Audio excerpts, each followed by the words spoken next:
From the world's center of speed, the Daytona International Speedway, CBS welcomes you to the overture for the great American race, the 39th annual Daytona 500 tomorrow. Today, live coverage of the Grand National 300-miler, and we'll take you back to Thursday in the twin 125-mile qualifying races for tomorrow's Daytona 500. Now live, let's go to pit road and meet the man on the pole for today's race with Mike Joy. And a big surprise, Ken. Last year he was a tire changer. Today, at the age of 21, in his first Daytona start, Elliott Sadler sits on the pole. Butterflies? Oh yeah, a whole lot of them. What's your game plan for today with that yellow rookie stripe on your back bumper and a lot of talented veterans out back? We just want to get experience. You know, that was our main goal coming down here, and even though we did get the pole and we have a fast enough car to win, we just want to follow in line, learn as much as I can back to draft, and that's what we're here for, just gain experience. And I'm still young, and the yellow stripe still means I'm a rookie, so try to stay out these veterans' way and just try to make it to the checkered flag. Well, have fun out there. Let's go deep in the field and meet the defending series champion. Here's the editor of Stock Car Racing Magazine, Dick Berggren.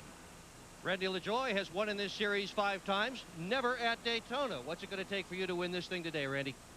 Well, hopefully the sun will come out here and it'll shine down in our Gargoyle 300, but I think we're going to need some help. I don't think anybody can go out there and pass cars by themselves.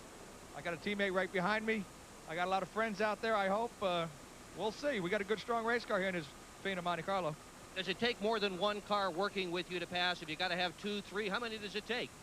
I think 3 or 4 anyways. We'll see. Let's go to Ralph Shaheen.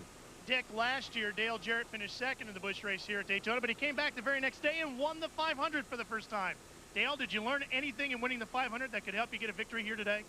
Well, we've got a pretty good car. I haven't been real happy with the handling of it this week, so we're going to have to work awful hard. We made a lot of changes this morning. Hopefully we went the right way with them. I think our drafting experience can help us in this race. There's a lot of good race cars and drivers up here. Dale, right now pit road is very slippery. How much of a problem will that be? Certainly you're going to have to be careful getting in here. These cars don't stop real good anyway, but the wet pavement's definitely going to be a factor. Hope the guys use their heads, because these guys that come over the wall don't have any protection there, so we're going to have to really be careful getting in and out of the pit. Ken, as you know, it's been raining most of the morning here, so pit road is going to be real treacherous for these drivers in the early stages. And a good day, everyone. Ken Squire with you. When we have had a sizable shower along about 10 o'clock this morning, it stopped an hour ago. They're going to get this race started just about on time. And it's been since, I think, 1980 that we've had live coverage of this 300 here on CBS. And this is one I love. This is one where it's win, crash, or blow. Blow them up, stuff them in the wall, or win, and for a couple of obvious reasons here.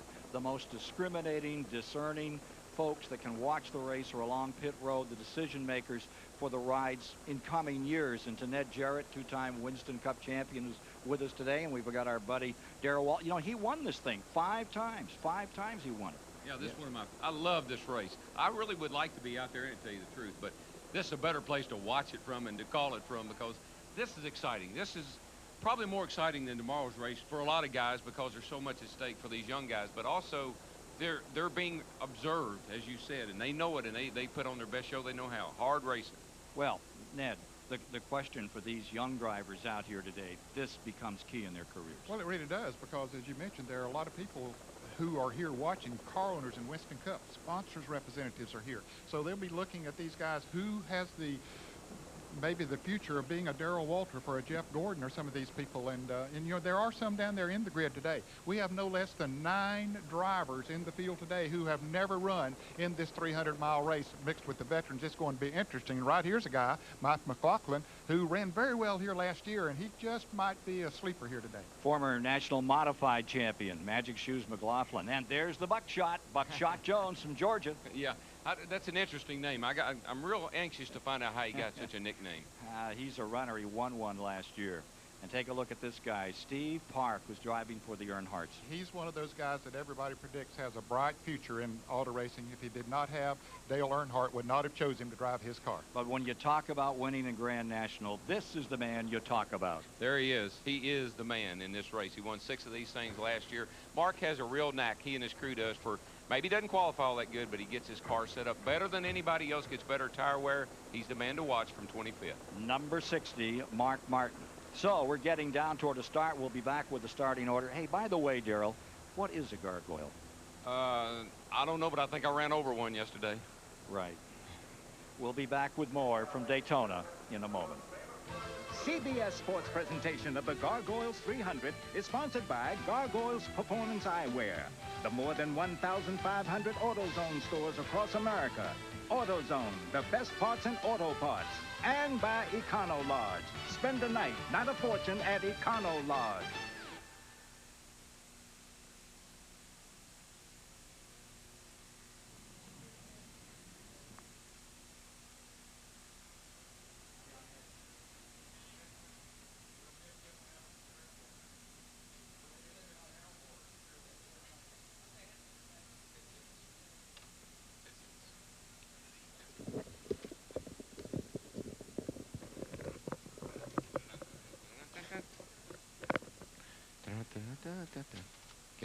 Kenny, he's talking to you, Kenny. He's putting his headset on. Hello, I'm here. Thank you.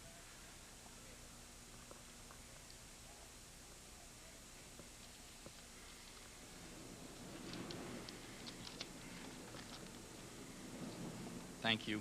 Hey, can somebody take my jacket? And don't get it mixed up with Ken's old jacket, whatever you do. Please bring your 2 Nautica jackets and all your Nautica shirts and your 3 Nautica ties. Yeah, right. Huh? Yeah. Thank you, sir. What do they have on it?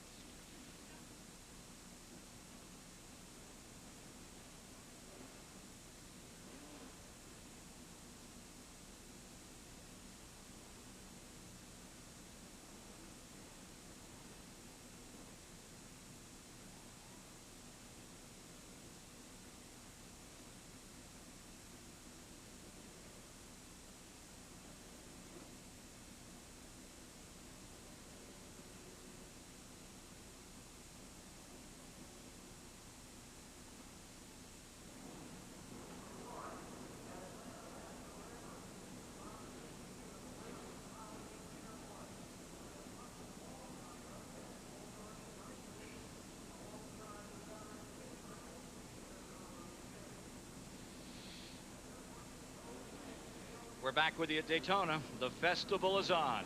Yeah, 39th annual Daytona 500 tomorrow. That's the infield, folks. That's where it's happening. You take some chicken and you kill it and you put it in the skillet and you fry it till it's golden brown. And you come to Daytona to take a look at some of the greatest racing you'll see. And you're going to see it here on CBS today and tomorrow. Take a look at the weather for today. Here's how it shapes up. Rain gone through. Think we're clear. Temperature low 60s. Easy, gentle wind, north-northeast, about 14 miles per hour. Just cloudy, no more rain today, they say. Don't forget later today, the twin 125s from Thursday. Were they exciting? Wait around and see. Let's meet the starting order for today's Gargoyle 300 here at Daytona. It's a rookie on the pole, Elliott Sadler, first start, and with him, Magic Shoes McLaughlin. In row 2, Joe Nemechek, the 1992 Grand National Champion, and Elton Sawyer. In row 3, Georgia's Buckshot Jones and Jeff Green. Row 4's Tracy Leslie and Rodney Combs. Row 5, the pride of the state of Maine, Joe Bessie and Dick Trickle. In row 6, finished a close second a year ago, Dale Jarrett and Tim Bender. In row 7, Dale Fishline and last year's Grand National Champion, Randy LaJoie. In row 8, it's Jimmy Spencer and Tim Fedewa. The 9th row is Mike Wallace and Michael Waltrip, twice a runner-up here. Row 10, Hermie Sadler and Steve Park. Row 11, Phil Parsons and Jeff Burton. Row 12, Doug Reed III.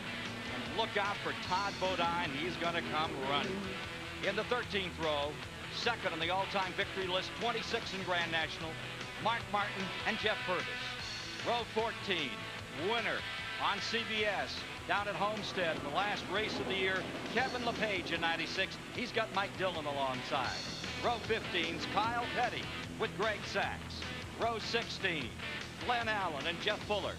In row 17, 19-year-old from South Carolina, David Hutto and Stevie Reeves. The 18th row is Shane Hall and Jason Keller. Row 19 is the youngest driver in the field at 18 years of age, Lyndon Amick with Jimmy Bound. Row 20, Stanton Barrett and Jamie Obey. 21st row, Andy Hillenberg driving for Terry Labonte and Doug Heveron. Row 22 is Johnny Chapman and Mark Green. And starting out back from Center Conway, New Hampshire, Dale Shaw. Among those that failed to qualify for this race today, Ron Barfield, big surprise that he's not in it. Young Jimmy Foster didn't make the field. Jeff McClure, Dennis Setzer, Terry Labonte withdrew, and they put Hillenberg into his car. Field is all off pit road now and rolling down through turns 1 and 2, taking 3 laps before they get down to business today. We'll take a commercial break and be back with you for live action here at Daytona.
On a gray and cloudy day here at Daytona, welcome back.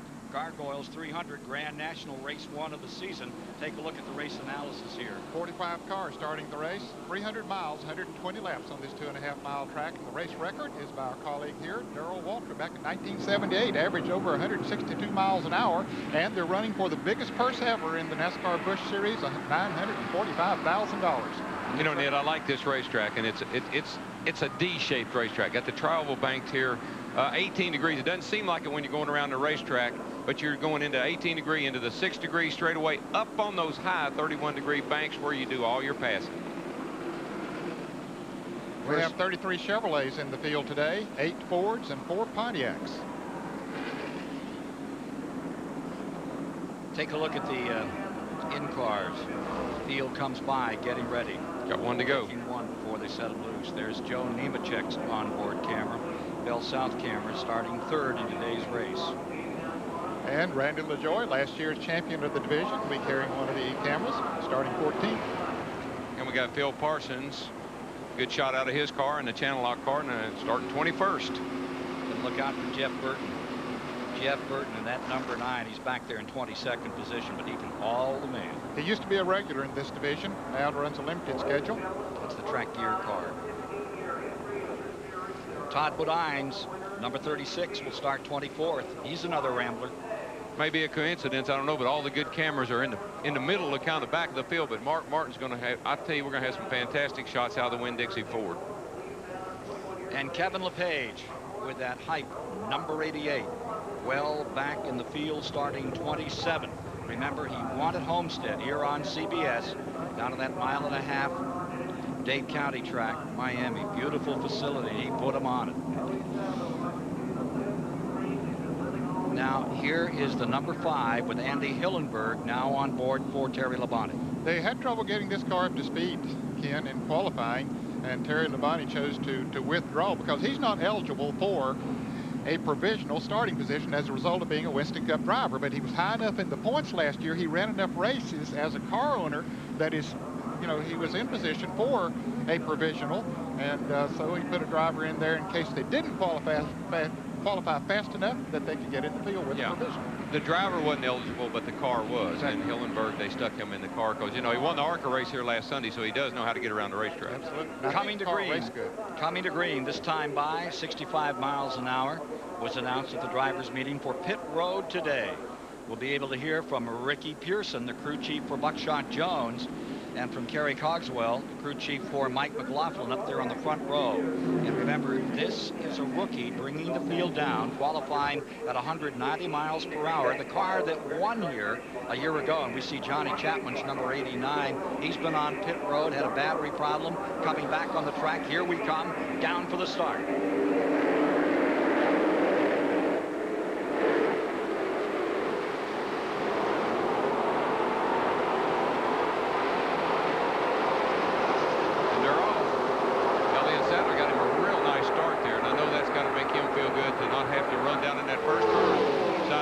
With somebody. And McLaughlin swoops into second spot in that yellow and red number 34. He was up in the thick of it last year in the first 30 laps. Was in 2 incidents, and finally one of them KO'd it. Right here, Ned and Ken, is when you hold your breath. You know the track is wet and they dried it and you're sure it's in good condition. They wouldn't have you out there, but you don't want to really have anything happen right at this point of the race. So look at your brother Michael pulled down to the inside, made it 3 deep going into turn 3, passed a couple of cars.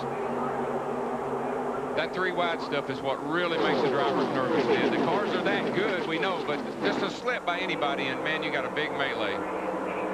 Coming down to complete lap number 1.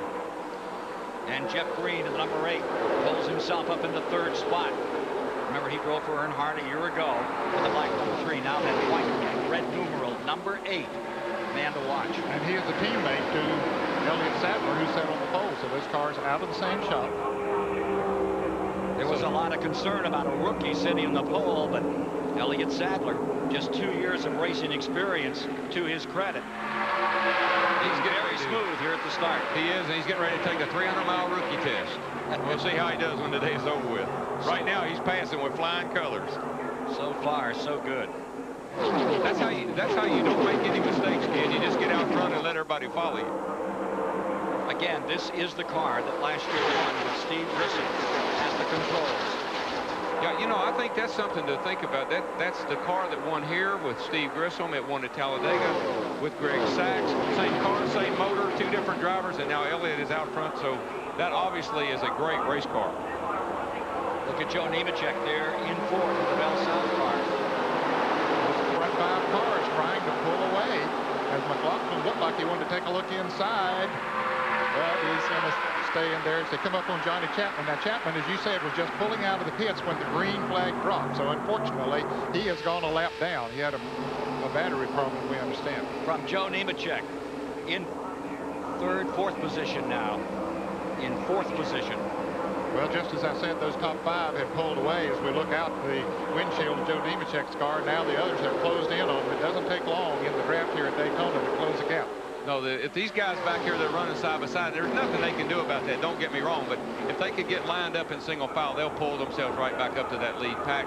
If they don't, that lead pack could get a little bit of a lead on them.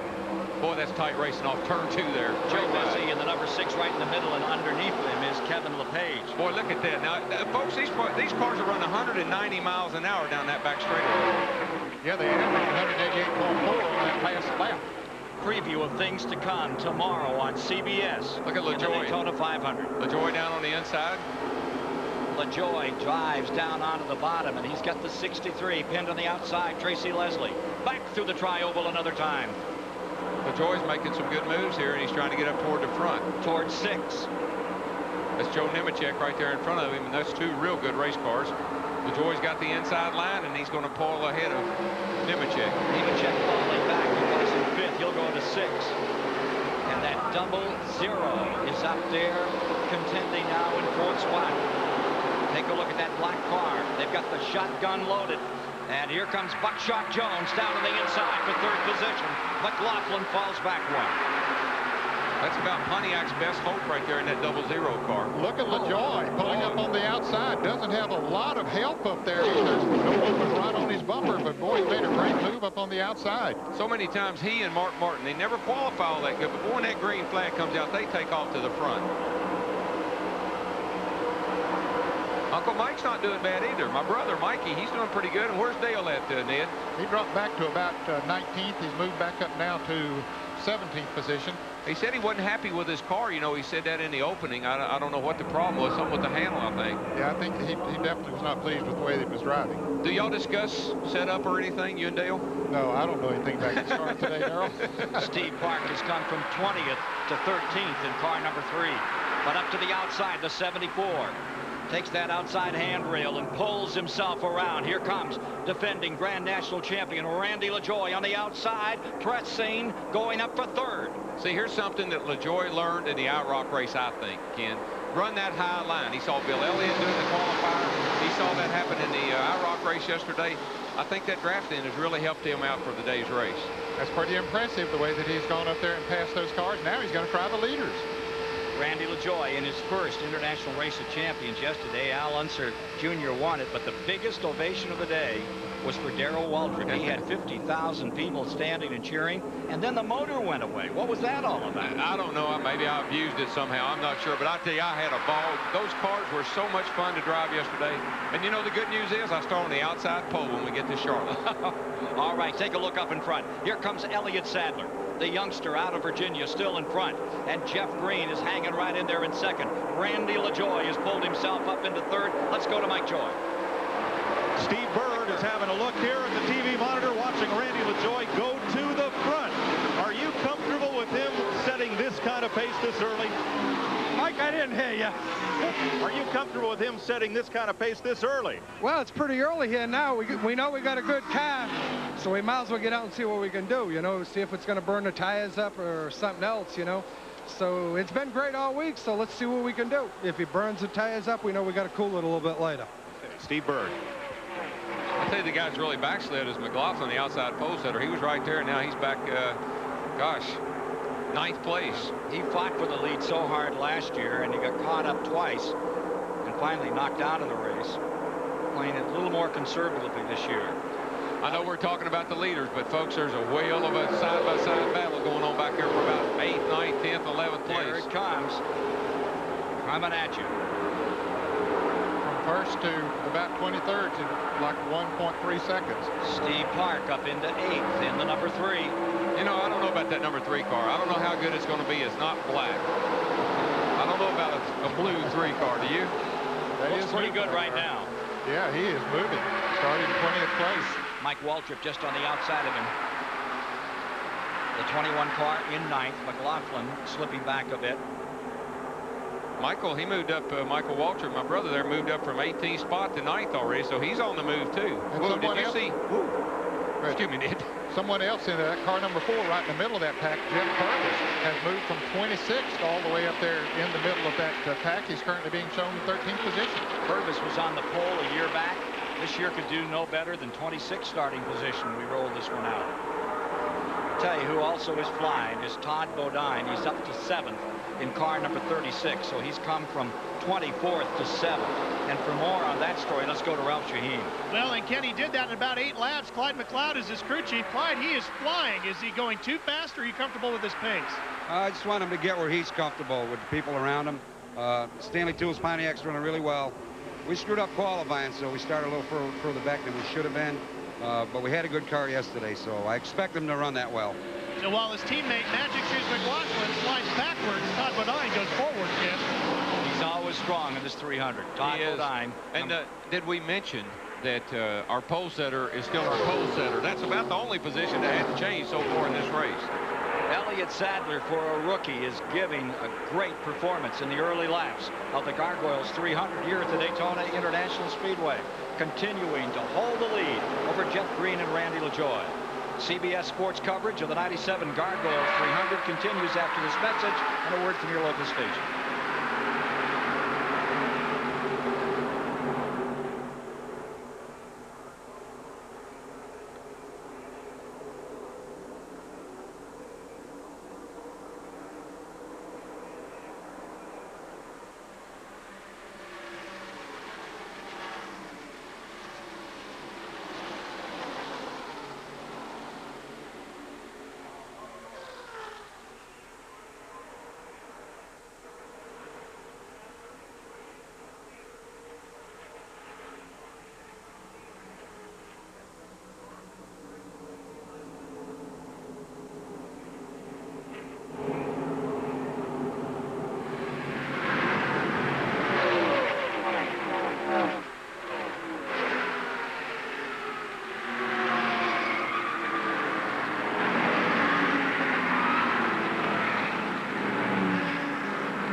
Somewhere? Yeah, 3.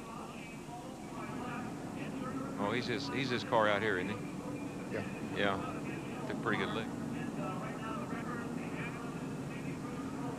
Back with you at Daytona in the 11th lap. Serious trouble here going into turn 3. Simpsonville, South Carolina, Shane Hall. That car taking a hard hit, but there were 5 other cars involved in the incident, including a leading contender to win it, Dale Jarrett. We've seen him moving around in his car. He's okay. There you see the 32 out in the track. He has gotten out of his car and has walked away. Stevie Reeves was involved in car number 96, but he drove away, so his car might not have been damaged too much. A 190-mile-per-hour pinball game at the end of the 3,000-foot back straightaway, and you see them picking up Dale Jarrett's car. Let's take a look at what happened out here. A lot of cars running close together coming off of turn 2. You can see how bunched up they were, and one car got out against the wall. That's Joe Bessie. Joe Bessie's car, number 6, and he shoots back down across the racetrack, and everybody's scrambling. You see Jarrett all the way down on the grass, and here comes the Stevie Reeves car, number 96, sliding across there, and Jarrett lost control of his car down in the grass and slid back up across the racetrack and right into Shane Hall, I believe. And he ran into the car number 97 of Doug Reed. Yeah, that all started back in turn 2, Ned, when Bessie got into the outside wall, and of course, you know, it probably broke something in the car, and he come flying across in front of the rest of the field. The grass down the back straightaway is wet, and once you get out in there, you're out of control, and that's what happened to Dale Jarrett. He just slid down there and got back out in the racetrack in front of everybody. 3,500 feet to the conclusion of that incident, the entire back straightaway, Darrell. Yeah, I mean, it started off at turn 2, and Dale Jarrett's car is down here at the end of the back straightaway into turn 3, so long slide, long ride. That's the Reed car there, and it's torn up big time. Real speed. This is how it looked down the back straightaway at Daytona. Well, here are the leaders up front, and you can see how bunched up they are back in the back. And Joe Bessie might have got a little. I think he got hit. Yeah. I think he got hit by Hermie Sadler, actually. And then they started sliding everywhere. There, Jarrett came back across. I think Jarrett got tagged by Stevie Reeves, who was sliding. That's what turned him back into the racetrack. Yeah, there's a good chance of that because he turned out all of a sudden. See, we've run just enough laps that the tires are starting to heat up and the cars are starting to change just ever so slightly, and that's probably what happened to Bessie. And you can see him coming down pit lane there. Now the car is torn up pretty good. We'll take a commercial break and be back at Daytona for more of this grand national action in the Gargoyles 300.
Thank you.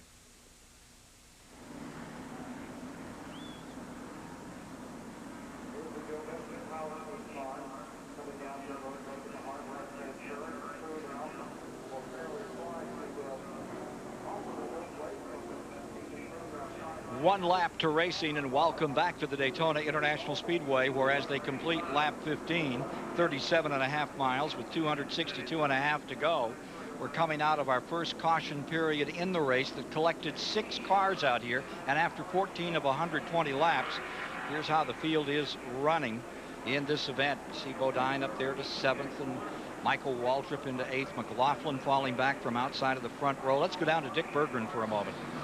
John Irvin is Dale Jarrett's crew chief. Have you been able to talk to your driver yet, John? Yes, Dick, I have. I talked to DJ a minute ago. He's fine.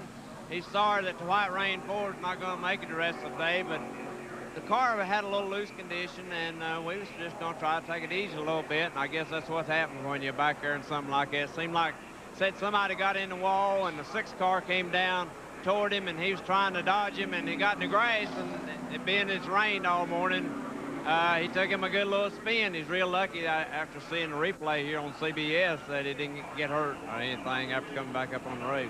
Well, that was the car. I choose my 10s correctly. That was the car that finished 2nd here last year. Darrell Shaheen.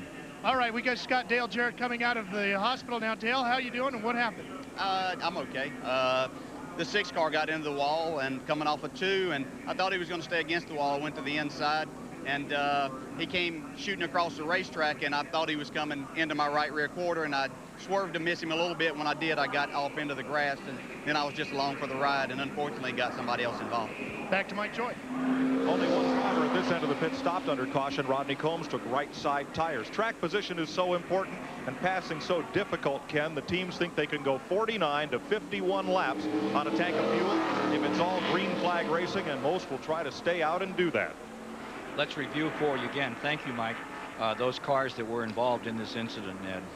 Of course, Dale Jarrett was involved. Shane Hall was involved. Kyle Petty was involved, but he probably came out of the best of any of them. Stevie Reeves was involved, Joe Bessie, and the car number 97 of Doug Reed. Down on a restart with Sadler in the lead, Jeff Green in second, Randy LaJoy third, Nemechek fourth, Tracy Leslie fifth, Elton Sawyer, Todd Bodine, Michael Waltrip eighth, McLaughlin ninth. And you got Buckshot Jones in 10th with Dick Trickle up to 11th, Jeff Purvis in 12th. There's Burton coming across 13th as we go back under green. Purvis has made a huge move, Ned. I mean, he's all the way up to 12th place. And, of course, the impressive thing to me is look at those 2 white cars down front. Those are teammates right there, and they are not cutting anybody any slack. You mentioned Purvis. He admittedly they fouled up in qualifying and had to requalify on the second day. They were fast on the second day, but they started back in 26th position. But yes, he is very fast. Felt if you could go to the front. Elliott Sadler leading with his teammate in second spot, and Elliott Sadler had said before the race, I'm just looking for my partner Jeff Green. The 2-car teams in the Busch Grand National this year are going to help each other as much as they can. I think you're going to see a lot of teamwork in 1997, and that's exactly what we're seeing right now up in front. Shane Hall out of the care center in the infield. Let's join Ralph Shaheen. Shane, how did you get wrapped up in this one? You know, we were just sitting back here kind of riding with this Lutz Country Style food car, hoping to get all the laps today, and some stuff happened up in front of us. Some cars got together, and I tried to stay to the outside wall, hoping everything would go to the inside, and I think they'll come back across the racetrack, and it collected us. Pit road is real slippery. How's the racetrack? Is it okay with the rain? The racetrack's okay. I mean, it's like I said, we were just kind of riding around trying to bide our time, and the racetrack you can run on top, bottom, anywhere you want to run. Ken? Watching the 3 front cars come by, Sadler, Green, and Randy LaJoy. Then it's a break of 8-car lengths back to Joe Nemechek, leading this group down to the line. I'm curious to see if 3 cars hooked up like those front 3 are could break away from the rest of the cars. And the other races we've seen here in the past few days, nobody's been able to get away very long or very far. So I'm curious to see if that could happen today. Now, certainly those that are running side by side back there, you would expect those running in single file maybe to pull away from them a little bit, but actually they're hanging on pretty good even though they're running too deep. Yeah, that's kind of what we've seen all weekend here. And nobody can get away. You can get a little lead like those guys had there, but sooner or later you're going to get chased back down. That's the parity in all the cars down here this time. McLaughlin just clearing Park in number 3 further back, and you can see that second trio closing in on the front 3. They've shut that interval down. Sadler, Green, LaJoy coming by, and Tracy Leslie brings the number 63 online. You know, fans at home might be saying, you know, they just had a big crash, took out a few cars here. You think the guys will settle down and say, I don't want that to happen again. But a lot of guys get the feeling if they've had a big wreck like that, well, that's out of the way. Now we can go race. So we're still side by side back in here doing some hard 3 abreast racing. Is that a good way to think? No, it's not a very good way to think. It usually doesn't pay off in the long run. Look at McLaughlin really working that number 34 against the number 36, Todd Bodine. Those are team cars. And those cars just move in and out of it. You never know. See, a guy will be on the outside line. He'll say, well, I'm going to get on the inside. It's moving. You'll get on the inside. It's like going down the interstate, Ken. All of a sudden, the lane you're in quits moving, and you jump over into the other one, and all of a sudden, that stops. You got to jump back in the other lane.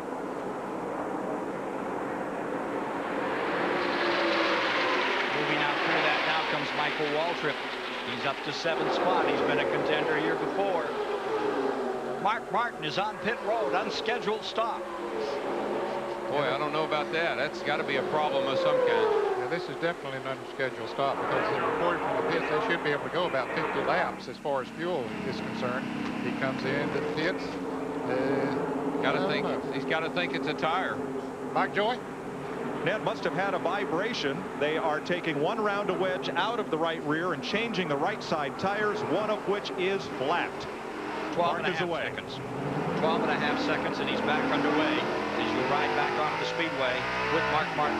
He's going to get out in front of the cars, Ken. He didn't lose a lap, but he will not get his speed up until they come by with full speed. Mark Martin will go a lap down when they enter in the backstretch. Yeah, but you know what? This could pay off. It's a little early. Everybody's going to have to stop sooner or later. That gives Mark a 20-lap cushion here that puts him out of sync with everybody else before the day's over. Even though it's bad luck now, it could really pay big for him later on. Front three continue to run their own race. Elliott Sadler, teammate Jeff Green, and Randy LaJoie, the defending Grand National champion. For more on Elliott Sadler, here's Dick Bergman. Well, as a reminder, this kid in the lead has never made a race at Daytona. I'm with his crew chief, Sandy Jones. How can a rookie be running this well? What's going on here? Well, the Team Chevrolet Monte Carlo and that B&R engine's doing it. How about the driver? Are you going to tell him to cruise, or are you just going to let him go and run at the front of the pack all day? I didn't hear a word you said. Are you going to let him run this hard all day? You're going to back him up a little bit? We're going to let him run wherever he's comfortable. Right now, he's pretty comfortable right there. The car's working real good. We're a little bit tight, but them other guys is lined up behind him, so it must be telling us something. Elliott Sadler having a great run today for his first time at Daytona, Ken. And Elton Sawyer is having a great run. He is in 4th position. He backed off from that spot a bit at the start. And now you see the number 38 of Elton Sawyer out of Chesapeake, Virginia. Those Virginia kids, they're doing great today. Here's Mark Martin back in the race. But he's a lap down. They just went by him a couple of laps ago when he came back out. The thing he's got to hope for now is that these guys got to pit under green. If they do, then everything will work back out all right for him. You know, Ken, when I hear that name, B&R, my ears light up and my eyes get big, because B&R has made some. They probably won this race. They won it with Jeff Bodine. I know they won it with me. And today they got 2 cars running out front. They make some mighty steamy restrictor plate engines. Look at Martin coming to the inside, picking off cars. Boy, he has taken the bit and run with it. The number 60, the black car on the inside, down to the inside and flashing through the field. This is turns 3 and 4. 2.5 mile Daytona Speedway. You're live with CBS in the prelude to the Great American Race. 39th annual, $4 million. Daytona 500 tomorrow on CBS. What Mark wants to do is just try to stay up close to the front as he can. Maybe a caution to come out. Everybody slow down and get it back. When you got a rookie leading the race like that, sometime a caution will fly. He'll think he's got to slow down, give a guy a chance to get a lap back. Look at Buckshot Jones in that 00, the black car down on the bottom of the racetrack. That's Mike Wallace in the white number 7, sandwiched in the middle. That's back in 13th and 14th spot. Mike Wallace just barely squeezed himself into that hole. But Mike Wallace driving the white number 7 there. Dick Trickle maybe had to lift just a little bit because they were about to make contact. Coming up later today on CBS, we'll show you the twin 125-mile qualifying races, and you'll see someone try to make that move and not make it, and the dire results. That's later this afternoon here from Daytona on CBS. One thing you have got to have, you've got to work on this really hard. You've got to have a good spotter to help you get in those holes, but you also have to have tremendous anticipation. You got to anticipate where you're going to be when you make that move. Jeff Burton in number 9 on the move from 8th position. This is another South Boston, Virginia driver. And he may be looking to hook up with Mark and help Mark, because they are basically teammates. That Mid-Atlantic division of NASCAR has to be thrilled. The Burton brothers running so well. The Sadler kid's doing great. And right now, Elliott stays in front with his teammate in 2nd. LaJoie in 3rd. Elton Sawyer. Nemechek stays 5th. Tracy Leslie from Horse Pasture, Virginia, back there in 6th. Well, you got to be impressed with Elton Sawyer, our leader. Yeah. To get him and Elton Sawyer mixed up. Oh, we had to scramble off of turn 4 that last time. Phil Parsons went all the way down to the bottom of the racetrack, but he passed about 2 or 3 cars. Boy, they're getting tight off of turn 3 or turn 2 over there too. Jeff Purvis just made a 3 wide coming off of that corner, and he is really on the move as well. Jeff Purvis up to 8th now in the number 4. Boy, look at this. 3 wide. Mark Martin down on the inside. Tracy Leslie. Tracy Leslie driving the car number 63 this year. And Steve Park pulling away from them in the number 3. But we've run just long enough now that the cars are going to go through some change. If you're tight, you're going to get tighter. If you're loose, you're going to get looser. In other words, when you turn the wheels, you're going to go straighter, or when you turn the wheels, you're going to go crookeder. That's a new word I made up. Crookeder? Yeah, right. Crookeder. Well, you can see there that Elliott Sadler has turned the fastest lap well over 188 miles an hour, not too far from his qualifying speed, and Mike Wallace comes down pit road, and unscheduled stop for him. If you're just joining us, we're 67.5 miles into the Gargoyles 300 for the Grand National ranks of NASCAR, their first race of the year. It's a barn burner with Sadler in front, Jeff Green in second, Randy LaJoie in third. There's the interval back to fourth, where it's Joe Nemechek, followed by Michael Waltrip, Jeff Burton, and Jeff Purvis. Steve Park is in eighth, Tracy Leslie ninth, and Magic Shoes McLaughlin holds on in 10. More from Daytona in a moment.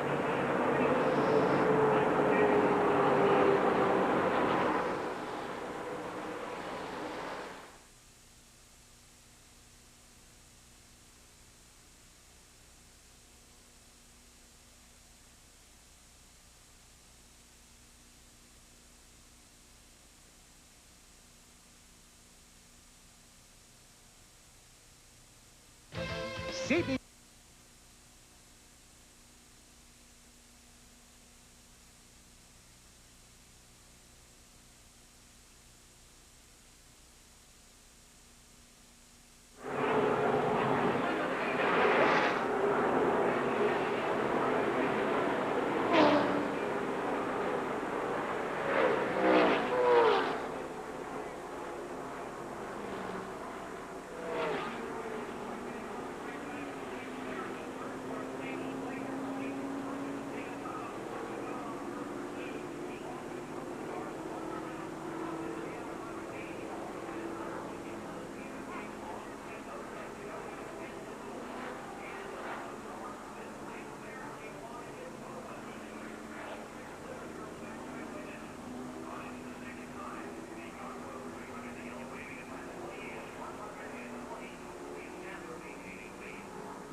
CBS Sports presentation of the Gargoyles 300 is sponsored by Smooth Busch Beer and Easy Drinking Busch Light.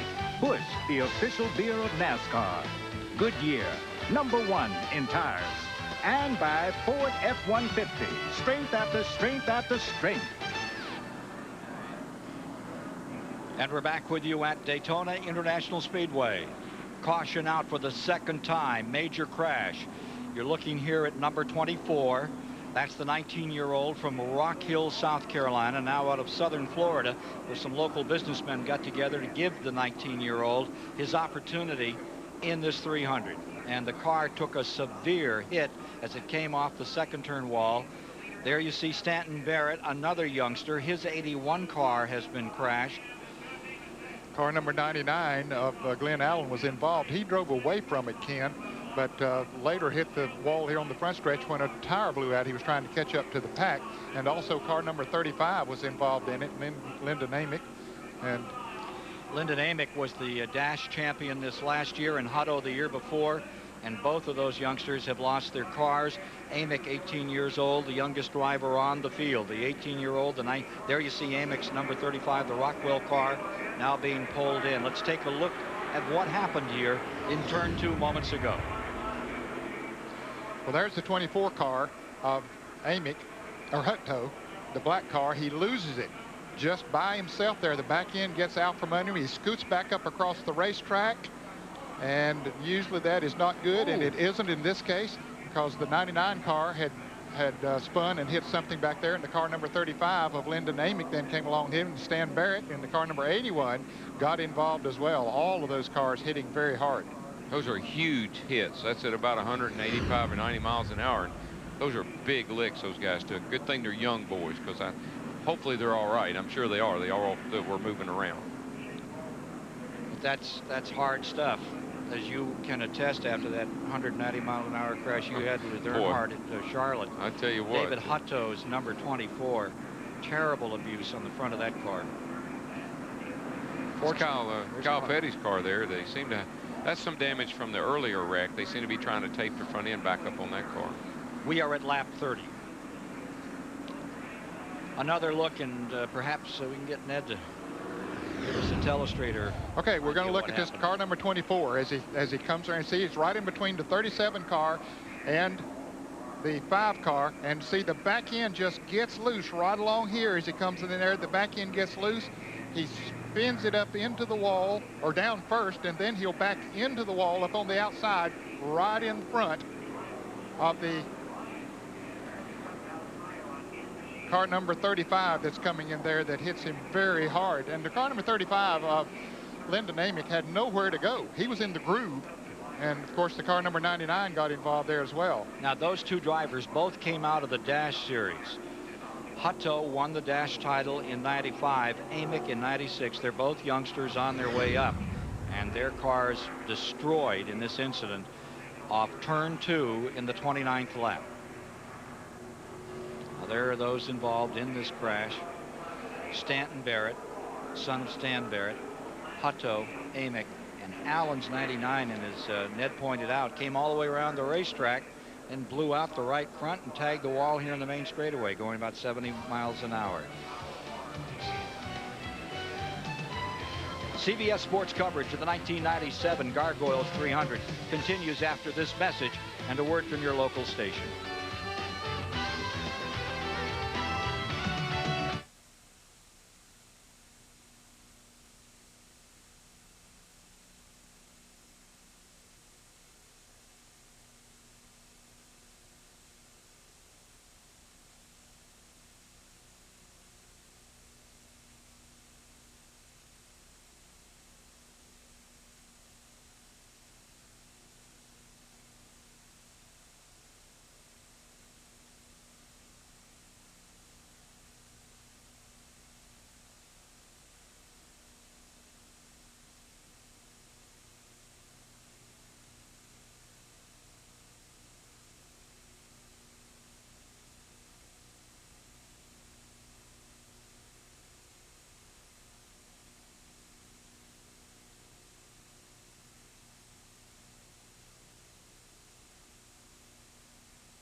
Tomorrow, noon Eastern, live flag-to-flag coverage of the great American race, the Daytona 500. Will Dale Earnhardt finally win the Super Bowl of NASCAR? Tune in tomorrow to find out. The Daytona 500 here on CBS. Let's go to Dick Berggren on pit road. Interesting stuff on pit road, Ken Squire. Right now, your leader is Jimmy Spencer. How come? he only took 2 tires. I asked his crew chief, Bill Kerwood, how come? He said, we only needed 2. On the other hand, Elliott Sadler and everybody else around me that was running fast took 4 tires. So we'll see if Spencer can keep up with only 2 fresh tires. Mike Joy. Nick, same story at this end of pit road. Most everyone got 4 sticker tires. They're allowed 3 sets. Randy LaJoie, Steve Park, I got 4 tires, so did Elliott Sadler. Danny Myers will gas Dale Earnhardt tomorrow, and Busman's Holiday. He's helping Jeff Purvis here today. Track position is so important, and it takes longer to fuel the car than it does to change 2 tires. What's the most important part of your job to get this guy back out up front? Well, you know, it is important here, track position, and also we've been all winter with nothing to do, so for us to have the opportunity to come out here and get a little practice before tomorrow's race is a big opportunity for us. And you know, these guys they've been coming right up the pack, so for us to come in here and do a good job for them, it's not only helping these guys, it's helping me also for getting a little practice for the Mars race. Ken, it's not just the Winston Cup drivers that moonlight here on Saturday. No, indeed. Everybody gets into this one. So the birthday boy, Jimmy Spencer, 40 years old today, out here leading the race. My gosh, he's getting old, Darrell. Boy, he is 40 years old, and you know what? They should have given him a little bit better present. They should have given him 4 tires instead of 2. Because that might be a good strategy momentarily, but if this thing goes back green, stays that way long, he'll regret that. You were looking at Phil Parsons' view of this race. Phil is having a good day. He's in 13th position. What do you mean, what? But at least he's leading the race. Yeah, that's right. Spencer, that's Phil Parsons. We're looking at his windshield again. Phil currently being shown in the 13th position, so he's having a good run here today. Spencer first, Elliott Sadler second, Jeff Green in third as we get ready to get the green out another time. We're at lap 33. Boy, Mark Martin, he's hurting now. He's back in 35th position, 1 lap down. It's going to make for a long day for Mark. Yeah, he had real luck to get that back. Yeah, as you said earlier, he needed for all the leaders to make green flag pit stops, which would have put him back in sequence with them as far as that part is concerned. As the pace car pulls off, we're about ready to go racing again with 34 cars on the lead lap. And the 34th lap about to be entered. Jimmy Spencer. Boy, has he changed his style. Remember back in '89 at Hickory when he and Dale Jarrett had that great tussle and started a near riot in the stands after a Grand National race? He's really smoothed it out this year. Yeah, he's been doing a real good job in the Cup car in practice, and I think he's got his hands full right now, though, with those 2 teammates ganging up on him. And look at Martin trying to get that lap back in the back straightaway. 4 wide back here, Ken. 4 wide down the back straightaway. 4 wide up in front. Wow. Oh, my heart. Randy LaJoie backed off. He's in the blue number 74 car. He decided, I don't want to go in this turn 3 wide. It's too early in the race to be taking any foolish chances. And the folks, you know, might be saying, what's the big deal about 4 wide? Folks, the track ain't that wide. That's the problem. And if you're in the middle of that, you're just along for the ride. Randy LaJoie stuffs the number 74 back up into 4th spot. Burton riding with him. Get himself, and Kevin LePage begins to knock on the door. This is about the same time as when he began to make his moves at Homestead, Dade County, when he won one of the best races we saw all last year on CBS, down there in the final Grand National race of the year. Did you see how that hood was flopping around that sheet metal? That is not ideal. That would slow the car down just a little bit. Here comes LaJoie up on the outside, number 74. Elliott Sadler's getting some different experience here now. He was running out front up until that caution flag. Now he's in 2nd place, so he's getting to feel the draft from the other side of it. And Darrell, it's a little bit different there than it is out front. It changes the car dramatically. Where it was very comfortable with somebody right up behind you, now the air is going over the car differently. It's a whole different race car. LaJoie for 2nd place. That LaJoie has got himself a move up on that outside. Now, we saw him do that earlier on, and right now he's making it work. One of the worst wrecks we've ever seen here at Daytona. Randy LaJoie in a 125-mile qualifier back in the early 80s, now going for the lead on this track that nearly took his life. That, my friends, is pretty impressive. I don't know what they did on the pit stop, but I'd like to find out. Randy LaJoie out of Norwalk, Connecticut, now leads in the Gargoyles 300. Preview of things to come tomorrow. How about Todd Bodine beginning to move through in that Stanley, number 36? Not getting there at the moment. The 8 car, Mike Wallace, right back there holding on. Or rather, Jeff Green. Todd Bodine has his teammate, Mike McLaughlin, right on his back bumper, so they did quite a bit of drafting together yesterday in practice. That's the 35 and the 34 car up on the outside. Here goes Kevin LePage down on the bottom, 4 wide. Ooh, this could get interesting. This is for the lead. LePage, the hype car, looking on the bottom of the racetrack at over 185 miles an hour. Bouncing along down into the main straightaway. Steve Park pulling up alongside. Randy LaJoie in the lead. Boy, look at that, Ken. That's a thing of beauty. To think about those cars coming down through there that close together at the speed, and they're racing. They're not trying to fly a formation. They're racing. Phil Parsons and another car, those are right 3 wide right there, got together. That was the 63 car. Tracy Leslie was on the inside, and he and Phil Parsons bumped twice going into turn 1. They did, and boy, that's the kind of thing that just causes huge wrecks. Interval 1st to 12th, 9/10 of a second. Make that 1st to 14th now. 9/10 of a second. Right up around 190 mile an hour average. They continue to put it on each other. Brother Michael was moving around a good bit there, trying to find himself a hole. Nowhere to go. LaJoie, Tom Bodine, Mike McLaughlin, Jeff Green, the front 4, and Joe Nemechek just behind them, about 3 car lengths.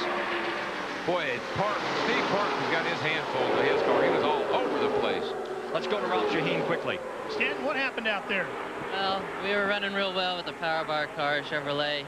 We were just trying to hook up with Andy Hillenberg and a couple of fast cars in the rear, and it looked like the 24 car got a little sideways and just lost it on his own, and we were all trying to get away around that, and I went to the inside after I knew he started to come up the track, and I think I got hit from behind, and then from there on it was out of my control. So I think the 24 car just lost it in an unfortunate situation for us and our sponsors and all the other guys that have been running out there. We're just trying to bide our time and show up for the end. Let's go to Mike Joy. Darrell, Randy LaJoie took on 4 tires and fuel, no chassis adjustment. To answer your question, as our colleague Buddy Baker's office said, 4 new tires will make you feel like Superman. Trouble is, they're not new for very long. Let's see how long he can stay up there. Don't want to be riding on his cape right now. No, sir, but, you know, he's got that good set of tires. Sometimes you get a perfect set, and the car just responds a little differently than it had been. But, you know, the thing is, we had the 2 teammates there a little bit ago, the 28 or the 29 and the 8 car leading the race. Now we got the 36 and the 34 up here, who are teammates fighting for the lead. And where'd our pole setter go? He's dropping back in there, Darrell. He's back now to the... Oh, he's back to 10th place. He's getting some real good experience now. Yeah, really. Experience? Experience. Where did you learn that word? Experience. Where'd I learn it? Yeah. That's how you say it, isn't it? Experience. Experience. He's experienced a lot of it along the years, too. Thank you, Ned. The good and the bad. Ned knows about experience. He's had some of them. Yes, sir. Well, take a look at Randy LaJoie. He went into Charlotte, North Carolina last year. Big deficit in points. David Green had a terrible day, knocked unconscious. And at the end of that afternoon, Randy LaJoie was on his way into the national title. But he's had his hard licks over the years as well. Any of these runners, you get it this far, you're just 1 step away from Winston Cup. You paid your dues. Fastest lap thus far by a leader. Elliott Sadler's put it on. That was back early in the race on lap 8. Now Randy LaJoie is just a little bit off that pace, but the racetrack is getting a little bit slicker now. Normally they slow down a little bit as time goes by. If Sadler can run back in there in 8th, 9th, 10th place and really learn some things, it'll be better for him down the road. It'll be beneficial to him for his future career, because running down front doesn't prove anything. It just proves you got a fast car. Getting back in there and racing, that's when you learn stuff, and that's when it makes you a better driver. And he's back there in a thick of cars now. I'm always amazed at the reaction of these Grand National drivers, because when you Winston Cup drivers move into this race, they sort of give away 3 or 4 spots and big money.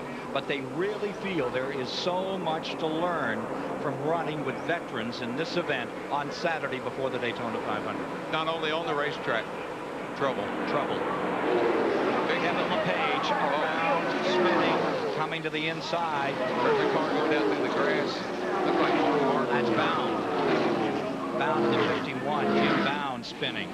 LePage able to gather it up, and he continues on. There you see Jimmy Bound's car down there. There are 5 cars down on the grass at least. Yeah. Here's the one that took the lick. It's Tim Bender. You know, the 18-degree banking that we talked about through the tri-oval here is not a lot of banking, and then you can have more trouble right here, and it's a fast part of the racetrack, and you can have a lot of trouble through here. It's where Richard Petty won so many 500s right in there. It's it. Right the outside in that 18-degree banking, where that car just seems to lift up. There's not that much downforce there in front of those grandstands. You got a winner, but you have the most delicate situation with a 3,400-pound car that you can possibly face. If you touch through the tri-oval, that's usually disastrous. Tim Benders, number 17, former world snowmobile champion. Great racer. Only ran 2 events last year, looking for sponsorship most of the year. Going to hear a lot about this guy in time to come. Guys, our pole setter, Elliott Sadler, was involved in that wreckage. Has some damage on his car there. You see the Tim Bender car, number 17, but the car number 29 has some damage on it. Yeah, Sadler has some right front damage. I don't know how bad it is, but he has some damage. Joe Bessie snapped up again. Here's Kevin LePage in. He got tapped. He spun, but he had the right sink, didn't get collected. Right side of the car looked all right. I don't know about the left. Looks like maybe just tires down. Mike Joy. Ken, the left side tires are shredded on Kevin LePage's car from that spin. Knocked down, the inner liners held up, the outer tires, those shredded. Looked like somebody tipped him in the left rear corner. There's sheet metal damage there. C.C. Miller's crew has got the tires changed on the right side. Gas is full. And it looks like they'll get it back out without losing a lap and without this car being hurt too badly. Just in front of him, rolling in slowly to a stop here is Jeff Burton's car, and he's overshot his pit. They're going to have to push it back. We're in the 10th lap of caution thus far in the race, under the 3rd caution period, and Jeff Burton's number 9 is being pushed back. And again, the pole sitter, Elliott Sadler, got collected in that incident going through the tri-oval and down on that 1,600 or 1,900-foot straightaway into turn number 1. Did you see what happened, Ned? Did you see what caused? I could not tell. I didn't either. It was right under us here, and I couldn't see. Well, maybe we can find out right now. Let's take a look at some replays. Coming through here. There's the 88 car of Kevin LePage. Jimmy Spencer. Jimmy Spencer touches him there. Yeah. Spins him around. And Sadler got, oh yeah, he got lots of damage. That's the white car up on the outside wall, and then others trying to dodge back there either got tapped or whatever. From inside LePage's car, watch the ride that Shelburne, Vermont's Kevin LePage is about to take. There she goes. She's coming around. He got tapped just a little bit on the left rear quarter panel. Yeah, look at the hood. The air under the car and all captured under the car is blowing the top of the hood wide open there. Turns around, settles back down, roof flaps up. From inside Jeff Burton's car. All he sees here is smoke. Yep. And that's not a good sign. He wants to get it slowed down. He tried to go on the outside. He hit the 7 car there of Mike Wallace. And so that's where the damage was done on both of those cars. And Mark Martin can give you this story. Boy, Mark's right on top of this. There you saw Jeff Burton and Mike Wallace get together right in front of Mark Martin, and then he can't see anything for a moment. Then it clears out and say, wait a minute, I got through this thing. Yeah, Mark's very fortunate he didn't get hit from behind because there's a lot of cars behind him. But you notice how he held a very straight and steady line right through the middle of the racetrack, and that got him through that. One more time. There it is as it came through this tri-oval. Just a little bit of a nudge on the left rear quarter panel. Spencer collecting LePage. Sending LePage around. Here's Mike. Jeff Burton, we saw your view of it, but tell us about it. What happened? I don't know what started it. All I saw was the smoke, and I was already committed to go high. I couldn't go low. There's people under me, so I just drove into it. Got up in the wall. Somebody got under me, got me in the wall. But anytime something like that happens, it's just a kind of a chain reaction deal. What I'm disappointed about is that we had a good race car, and I got real aggressive on the back straightaway on a restart and got us to 3rd. But this car likes to follow somebody. It doesn't like to lead. So I got it in a spot leading the pack when I should have been behind the pack, running about 7th or 8th and giving myself a chance to win. As soon as I did that, they all blew by me. So I put us in a position of getting that wreck, and that's what I'm disappointed about. Better luck tomorrow. Tim Bender's also in here with heavy right front damage, Ken. 46 laps, 115 miles have been completed, and the pole car is being pushed behind the wall. Elliott Sadler.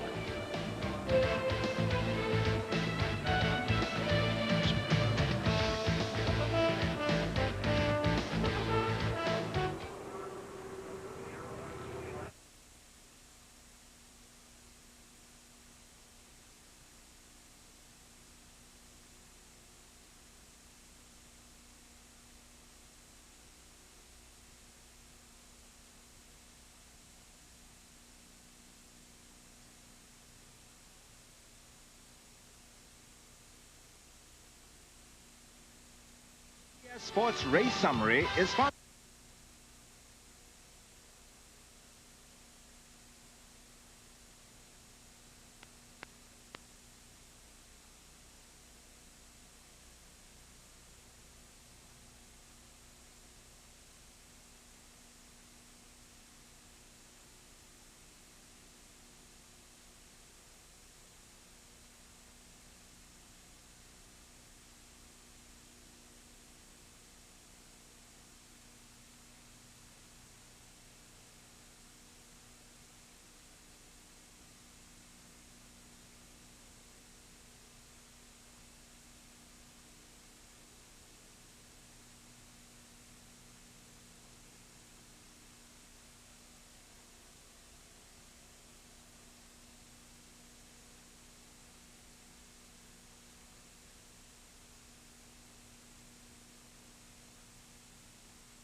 This CBS Sports Race Summary is sponsored by Econo Lodge.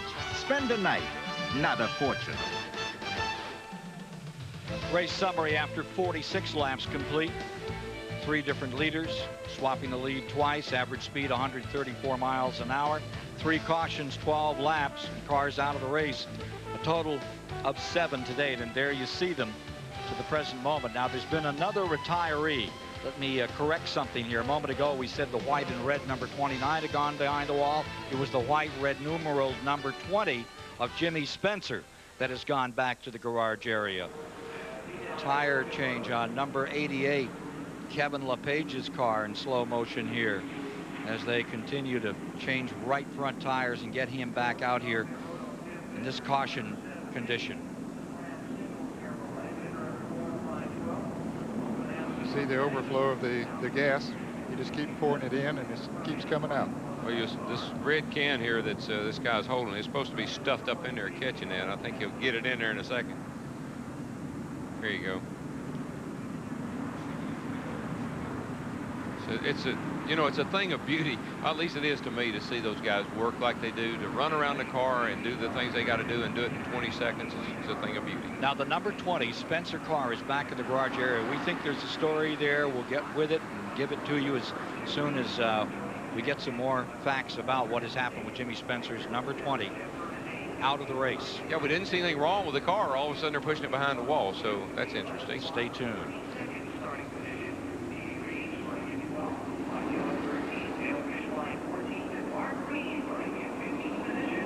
Yeah, they're going to try to get him taped up so he can go. Down for a start. LaJoy, Bodine, McLaughlin, the front 3. And the word is they may hitch up in the draft and try to get away net. I think they've made a deal up front, those front 3 cars, to try to pull away and get away from the traffic as much as they possibly can. Well, I believe they can do that. There are 3 very, very strong race cars there in the line.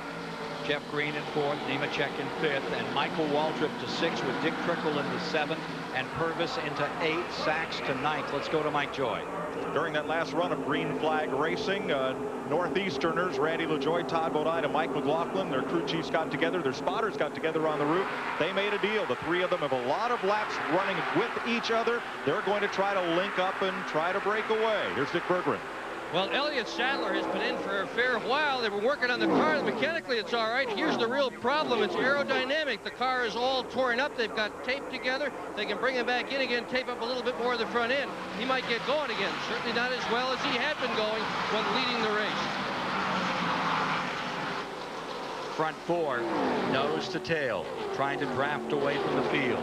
Yeah, Elliott Sawyer, Sadler's teammate there, Jeff Green, is still in one of the fastest cars, and that car is right there in 4th place, and I think that's somebody that's still got a shot at this thing. And Martin was trying to hook up with him to get that lap back, but he's not fast enough. So Mark Martin stays back in 31st position, a lap down on the field. And Ken, for the Kevin LePage fans, they saw him spin. He and Jimmy Spencer got tangled up together, but he was able to come in, make repairs on his car, and he's still in the lead lap. Now, for more on that Jimmy Spencer story, let's go to the pits and Ralph Shaheen.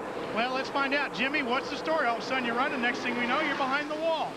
I'll tell you that, I helped that 29 car last year win this race, and it's ironic that we met this way, but just a rookie mistake on his part. He had one great race car, super fast, and he just needs to get some more experience. He just pushed me on into the 88 car, and, the Zippo Chevrolet was running really good, and the 29 was clearly the favorite, but I think we had a top 5 finish working, but oh well. Is the car not fixable to continue? Well, we're not racing for points. We only run a limited schedule with Zippo, and 10 races. I'm going to run my nephew 10 races this year, and I'm not in the point situation, and the toe end was knocked out in the sheet metal. I couldn't win the race. If I can't win, there's no sense in me racing. Jimmy Spencer will be back to try to win the Daytona 500 tomorrow. And Kevin LePage, the big victim in that incident, back in 21st position, but in the lead lap, showing 30 cars in the lead lap as we come to lap 51. And here you are riding with Kevin LePage as he begins to work his way up now to 20th. Tight, hard running every inch of the way. Mark Green there, one of the Owensboro boys, one of the Green brothers that he just slid by. He's a rookie trying to get some experience out here. I'm not sure about that Jimmy Spencer situation. I didn't see Sadler make any bad moves. Well, it might have been before. Maybe it could have been further back up the track. It could have been. I guess maybe we missed something. Randy LaJoie stays first, Todd Bodine in second, but we need to look at that again sometime. And Mike McLaughlin in third.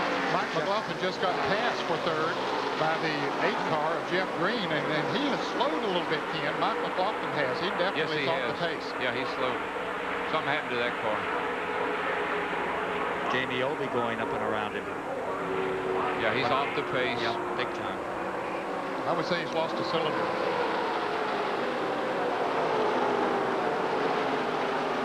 He's going to lose a quarter panel if he don't get out of the way. That's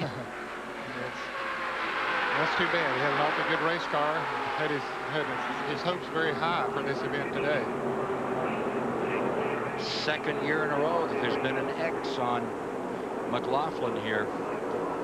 He's staying out on the racetrack, so that's an indication that maybe he has lost a cylinder because he doesn't have straightaway speed that he had before. So he's just going to try to ride it out. He is one of those drivers that's running for points, and so he'll just stay out there and run as many laps as he can. And you never know. He may have had ignition failure and he had to switch to another system. So I'm sure right now he's trying to communicate with the crew and tell them what's going on, and they're going to try to get the car fixed on the track if they can. But look at Todd Bodine up to second spot. As you see, the halt and the lame all over the racetrack. A lot of cars damaged just in front of him. We're going to pick up one here in a moment. Dick Berggren has a report for us. Early this morning, Ken, Mike McLaughlin told me, he said, I got to be there at the end. He said, I found out that you have just got to run this race all day long. He started 4th, 3rd, 2nd, and he just doesn't seem to be around at the end right now. He has lost a cylinder in the engine. It is not going to be Mike McLaughlin staying again at Daytona. That would be the 6th time. He's been here 6 times and never done better than 29th. That's a tough one for McLaughlin. Now take a look at this battle. There's Jeff Purvis right in there, and that number 4 up on the high side continues to work his way up through. You see that number 45 down on the bottom. Greg Sachs. Car's looking stronger by the moment. He's up at 7th. Purvis is in 10th, but he's picked off a couple.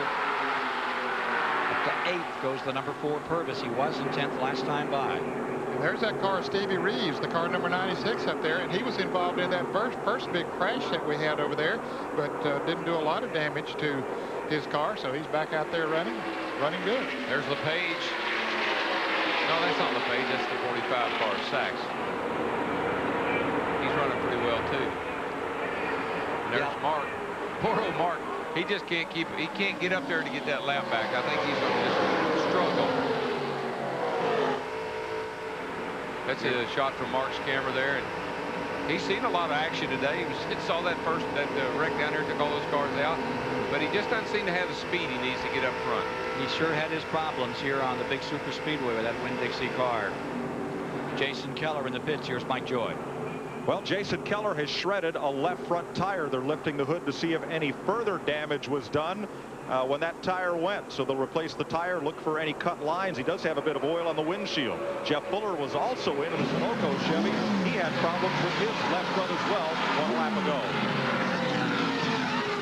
Well, I'll tell you one thing. Those guys that are running 7th, 8th, 9th, 10th back in there, they are racing each other.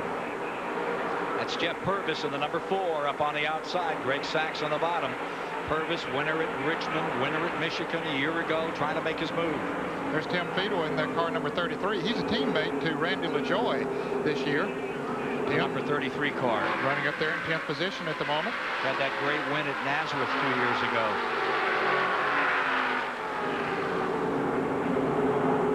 And we got cars with damage done to them. Right front fender gone off of this car. That's a 17 car. Bender.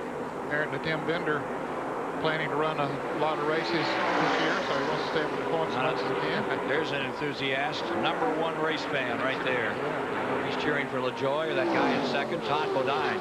But Bodine, once again, is putting the moves on. Started in 24th. Here he is up in second, challenging Randy LaJoy, who has said it's a long race. If we can finish in one piece, we're going to be fine. When Mike McLaughlin had his problems, that let these 2 cars break away from the others back there. They're slowly reeling them back. Yeah, they are. They're coming back in. And one Jeff Green, Michael, they're coming back. Yeah, Jeff Green was running in 3rd place, but he was not gaining on them. So he moved over a few laps ago and let Joe Nemechek pass him. Maybe he could pull him faster, and sure enough, he has. He brought that whole line of cars right up there to him. Yeah. 6 cars in the lead draft. Working lap 59. Riding with Nemechek, the Bell South Mobility car.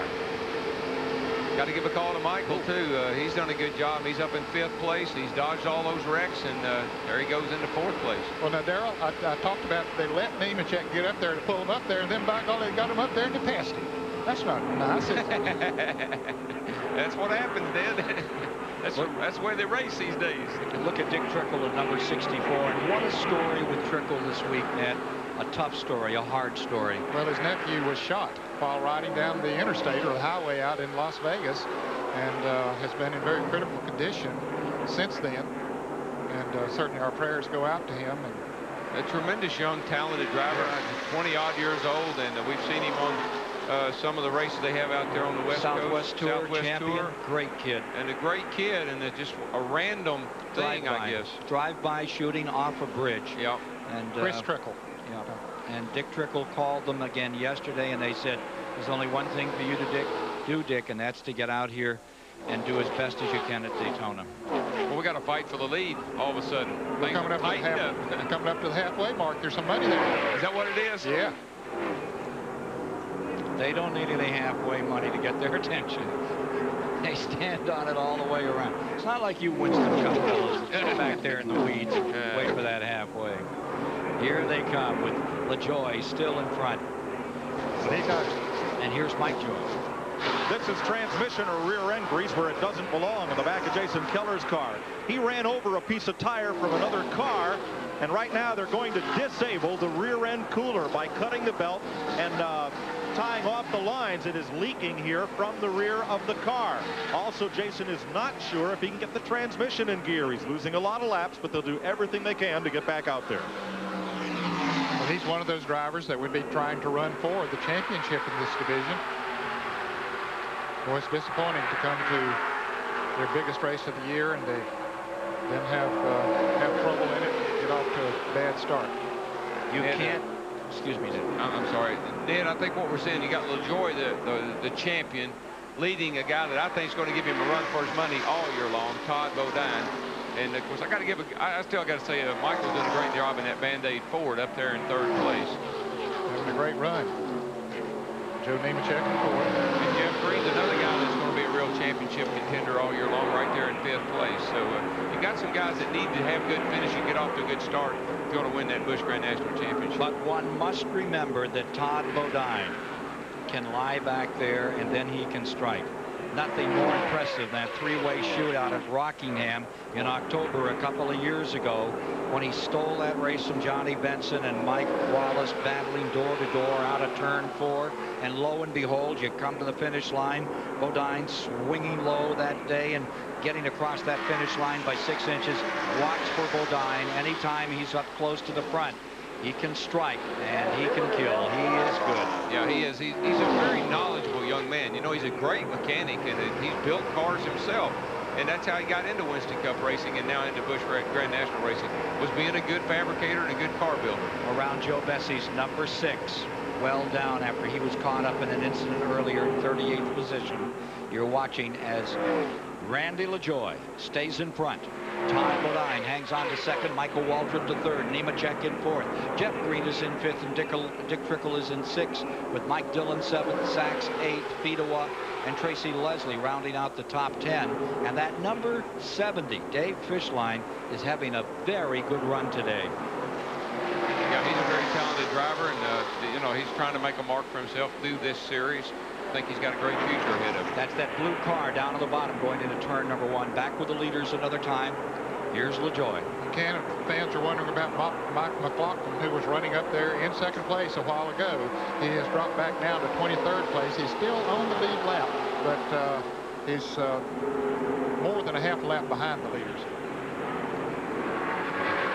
We'll take a commercial break and be back with you for this Grand National race at Daytona, the Gargoyles 300. It's been great so far.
And hello from Daytona Beach, Florida.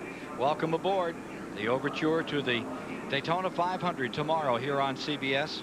We've just had another incident, lap 64. It was a battle back in 10th position. Davenport, Iowa's Dale Fishline in the number 70 and Tim Fedewa in number 33 in this jam session that has brought out the 4th caution period of the day. Let's take a look at what happened. Well, let's see. We just talked about Fishline and what a great job he's doing. Well, he just got her a little loose off turn 2 there.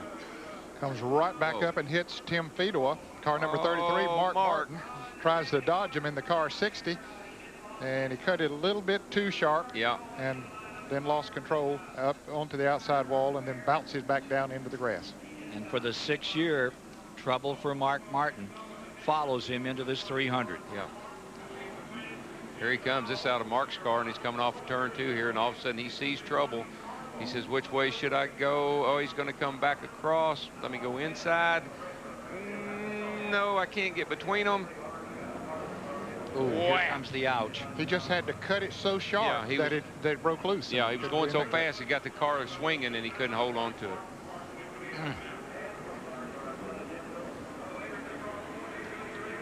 Speed shot on the wall gives you this look. Oh, here he comes. Duck. Yo. See those sparks fly? Mark Martin's view and sound, regular speed.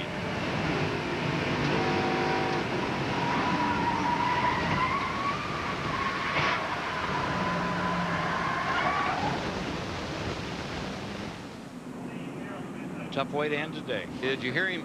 He saw the accident. He got out of the throttle. Then he thought he might be able to get through it by bobbing and weaving there a little bit. He got back in the throttle, but he couldn't control the car. It was just swinging around too much on him. Dave Marcus's former crew chief, Dale Fishline, in the Prestige Chevrolet, eliminated here. CBS Sports coverage of the 1997 Gargoyles 300 continues after this message and a word from your local station.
Sports and the Grand National Racers are off to Texas Saturday, April 5th.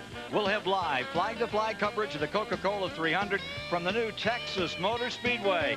Mark it on your racing calendar. Coming up next, NASCAR's hottest wheels ran Thursday, qualifying for the Daytona 500. We'll see both races in their entirety. Coming up, the Gatorade 125's coming up next. And after that, later today, World Alpine Ski Championships. That's coming up. From Sestriere, Italy, we'll show you same-day coverage of the men's slalom featuring Alberto Tomba, as well as the women's downhill. It's all on Olympic Winterfest. Countdown to Nagano later today. At Daytona, 68 laps now complete. We're in our fourth caution period. That gets us down to 52 laps remaining. Those three involved in this last crash was Mark Martin, Dale Fishline, and Tim Fedor. Ken, of the 45 cars that started this race here today, 20 of them have been involved in one of the 4 accidents that we've had, or 5 accidents now it is. Let's see. Hey, guys, let's go back and listen again one more time to that action on the back straightaway.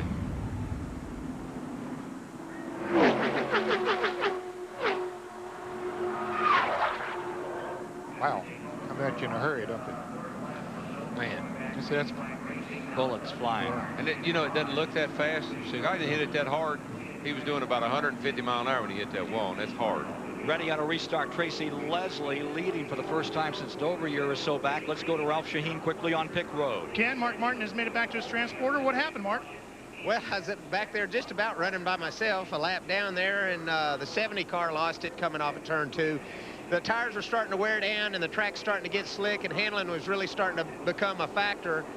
And it got away from him over there, and then I lost it trying to miss him. Just a tough day for us. I hate it for Team Winn-Dixie. Those guys worked so hard all winter. We tested twice, and we put a lot into this race. We had a flat tire early and lost a lap, and with that car, I don't think we're going to be lucky enough to make it up anyway. So it was a tough weekend for him. Mark Martin's thoughts about a tough weekend. Hope it turns around for him tomorrow in the Daytona 500. You'll see him out here in one of those Roush Fords. Tracy Leslie leading for the first time since 1995 at Dover. Has Michael Waltrip right behind him. Jeff Green in third. Todd Bodine. As they straighten him out, get him back under green after the 4th caution of the day. 17 laps under yellow thus far in this 120-lap affair. Down to 51 laps to go to checkers. Michael Waltrip looking on the inside for the lead. It's been Chevrolet all day, but now a Pontiac out front and a Ford about to be, and a Ford is in the lead now as Michael Waltrip does make the pass. Coming right along with him is car number 8 is Jeff Green. Well, they're very good friends, Jeff and Mike are. They worked together, grew up together. And I tell you, I think Mark hit the nail on the head when he said handling is becoming a premium. The track is getting slick. The tires are starting to wear. I think you're going to see the best handling race car go to the front now. Owensboro, Kentucky, which has continued to produce great racers. Well represented right there. Right? Yeah. Well represented, first and second. The Green family and the Waltrip family used to duke it out at, what was that called? Kentucky International? Kentucky Motor Speedway. Kentucky Motor Speedway in Owensboro. Kentucky, yes. Quarter mile, right? Quarter mile. Yeah. I'll tell you another Green, Mark. I mean, I know he's back in 17th, but he's a rookie here, and he's still in the race and hanging in there good. He's another Owensboro boy. What was it, 30 years ago, I saw some kid named Darrell Waltrip at Owensboro, Kentucky, and everything. Remember we came up there, you did a special on me. We just had a demolition derby the night before. Yep. And you and I demolition derby that day. We're walking around kicking hubcaps and bumpers. I said, I recognize some of those parts. Back straight away, watching Michael Waltrip lead for the first time today in this Grand National 300-mile race. And don't forget the final Grand National race of the year. Homestead, Dade County Motorsports Speedway, that great track down in the Miami area, will once again celebrate the finale to this year. Hey, look at Randy LaJoy back there. He's rocketing up on that outside again, and I'll tell you, that car is really strong up on that outside line. LaJoy rocking and rolling on the outside from 6th position, taking the high side all the way around to that number 74. And look at Dick Trickle up there in 4th. Good day for the Wisconsin Rapids, Wisconsin driver there. And Phil Parsons just to the right of your screen there. And running in the 6th position, having a great run. There he is in the light blue car. Greg Saxon 7th, number 45. You wonder how LaJoy, you know, was leading the race, and all of a sudden he's back in 7th or 8th place. Had a slow stop. Hold on, guys. There's a Green Mountain boy. Kevin LePage is up to 8th and number 88 after he was caught up in that crash. Now you're with LaJoy as he pulls up on Dick Trickle. Trickle in 4th, LaJoy in 5th. Into the trioval. And here's a pass for the lead. Jeff Green takes it away from Michael Waltrip. Michael caught up on the high side. They just grabbed right on past. I don't think in the world he can do about it. No, not really. I know he wishes there's something he could do about it, but he's out of line, and he's going to go way back. And there's not a spot to get back in. So, you know, guys, give me a break. Sachs and LePage trying to get there, too. Here is Mike Joy. Steve Burgess told me he had no qualms about putting 4 tires on Randy LaJoy's car. He knew Randy had a strong enough car to get back up to the front. But what's getting overheated on pit road right now are the calculators. LaJoy's crew figures he has enough gas to finish lap 119. They're not sure about lap 120. Don't you love it? Every race you get, I don't know if it's tomorrow's race, today's race, whatever race it is, I don't think we can make it. These cars can make 190 laps if they have to. Look at that move by Jeff Purvis. Wow, that was big. Great move. Number 4. Slithering right down to the inside. Up into 9th comes Jeff. Good racer. A lot of hard luck. One of Neil Bonnet's favorites. Neil said that guy has such potential. And this was, what, 6-7 years ago. Yep. Put a lot of faith in Jeff Purvis. Let him drive his cars. Jeff was stunned and really set back when Neil lost his life here 3 years ago. He's doing a good job today. Jeff Green stays first. Todd Bodine. And there's Dick Trickle up to 3rd. Wouldn't it be something if Dick Trickle had himself a win in this event at Daytona? Here is truly one of the legends of American short track races. Over 1,000 victories for this 55-year-old in that red and yellow car. Back there in 3rd spot. And just behind him comes LaJoy. Here goes Trickle to the outside, Ned. Hey, that's a pretty gutsy move. He saw Randy LaJoy coming up behind making that move, so he said, let me try it. He had the help of Randy LaJoy, so they're going to move around Todd Bodine. Dick Trickle coming. Oh, he got kicked in the back end by number 74, and he had to collect it at 190 miles an hour and keeps on keeping on. That's some of that bump drafting that almost went bad. Now, what LaJoy was trying to do was get Trickle to shoot past Todd there, but boy, I don't think Trickle was ready for that. Todd Bodine slipping back and Dick Trickle making an incredible recovery out of turn 2. Not bad for a 55-year-old fella up there holding on that thing like that. Gives you hope. You got a few years to go, Joe. Bill Parsons in 6th spot giving us these pictures from the channel lock car. What he's doing is saying, come on, buddy. I don't know who's behind him right there, but come on, let's go. Let's get these guys. Look like Greg Sachs behind him. Yeah, it says, come on up here. Give me a little bit of help. Yeah, give me some help. The closer they can get running together, the more effective the draft. Now, that yellow car down there, Bodine, he's just trying to wiggle his way back in line because he knows if he doesn't, he's going to be back in 10th place in a hurry. Well, it'd be like Michael Waltrip was. Yeah. Michael was up there leading the race, and he went back to 11th. Yep. I'll tell you, the guy that's putting on the show is LePage. He's come up through. He's passed 12, 14 cars, got himself right back on the top of this hunt. And Dick Trickle, what a story there. There's LePage in the 88. 7th spot, fighting with Nemechek. He's got Michael Waltrip right with him, tailgating him as they go down into turn number 1. Haven't said a lot about the 3 car in Steve Park. Whoa, look at LePage. Oh, just goodness. blasting through under Sachs. Boy, something happened down there. They got 3 wide in a hurry. Yeah, and I think Greg Sachs had to back out, which was a very, very smart move because they were about to come into that treacherous turn number 2 over there, and you come over there in 3 abreast, it can be trouble. And look who's out in front. Dick Trickle now pacing this field in number 64.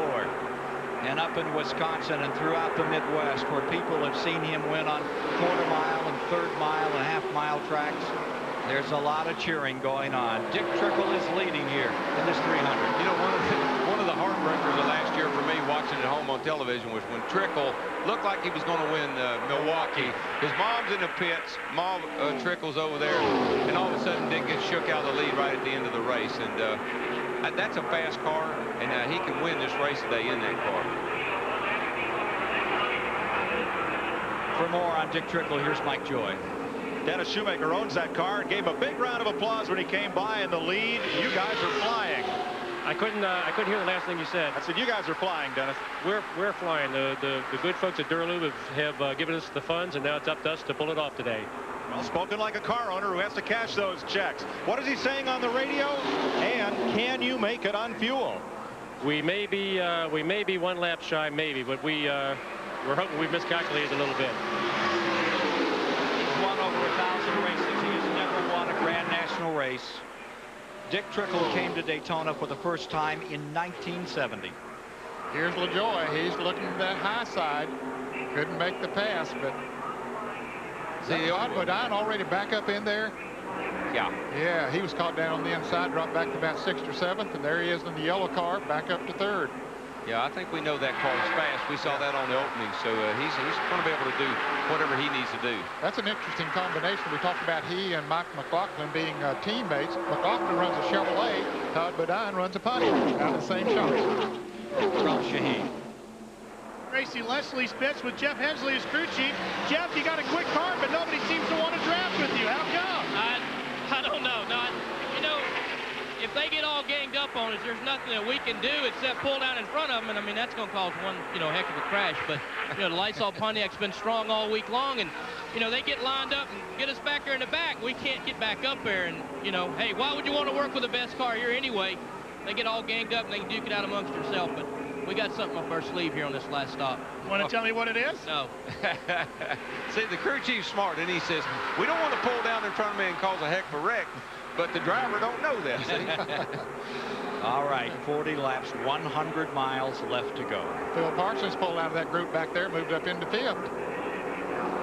At Daytona, the Grand National cars are rambling today on the 2.5-mile track and looking good.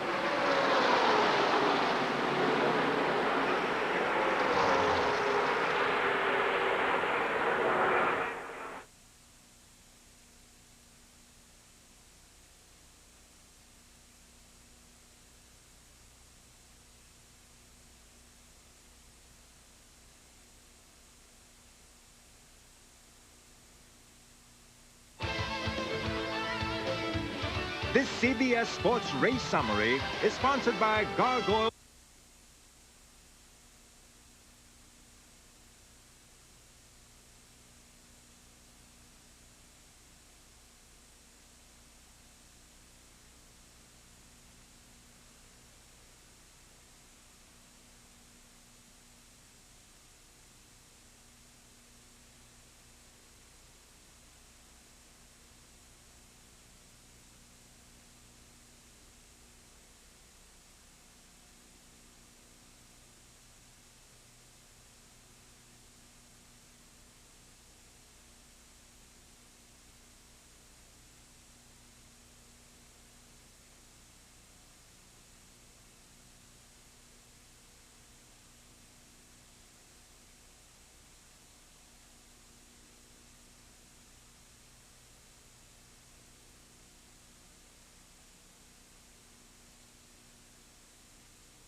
This CBS Sports Race Summary is sponsored by Gargoyles Performance Eyewear.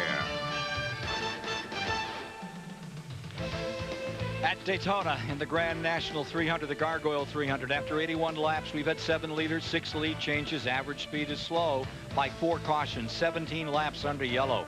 And cars off the track, rack 'em and stack 'em here today. 14 cars out of this event. Hey, coming up, the 125-mile twin qualifying races from Thursday. You're going to love it. Right now, what's this all about? What a race to love here. Here is Dick Trickle. What a story he is.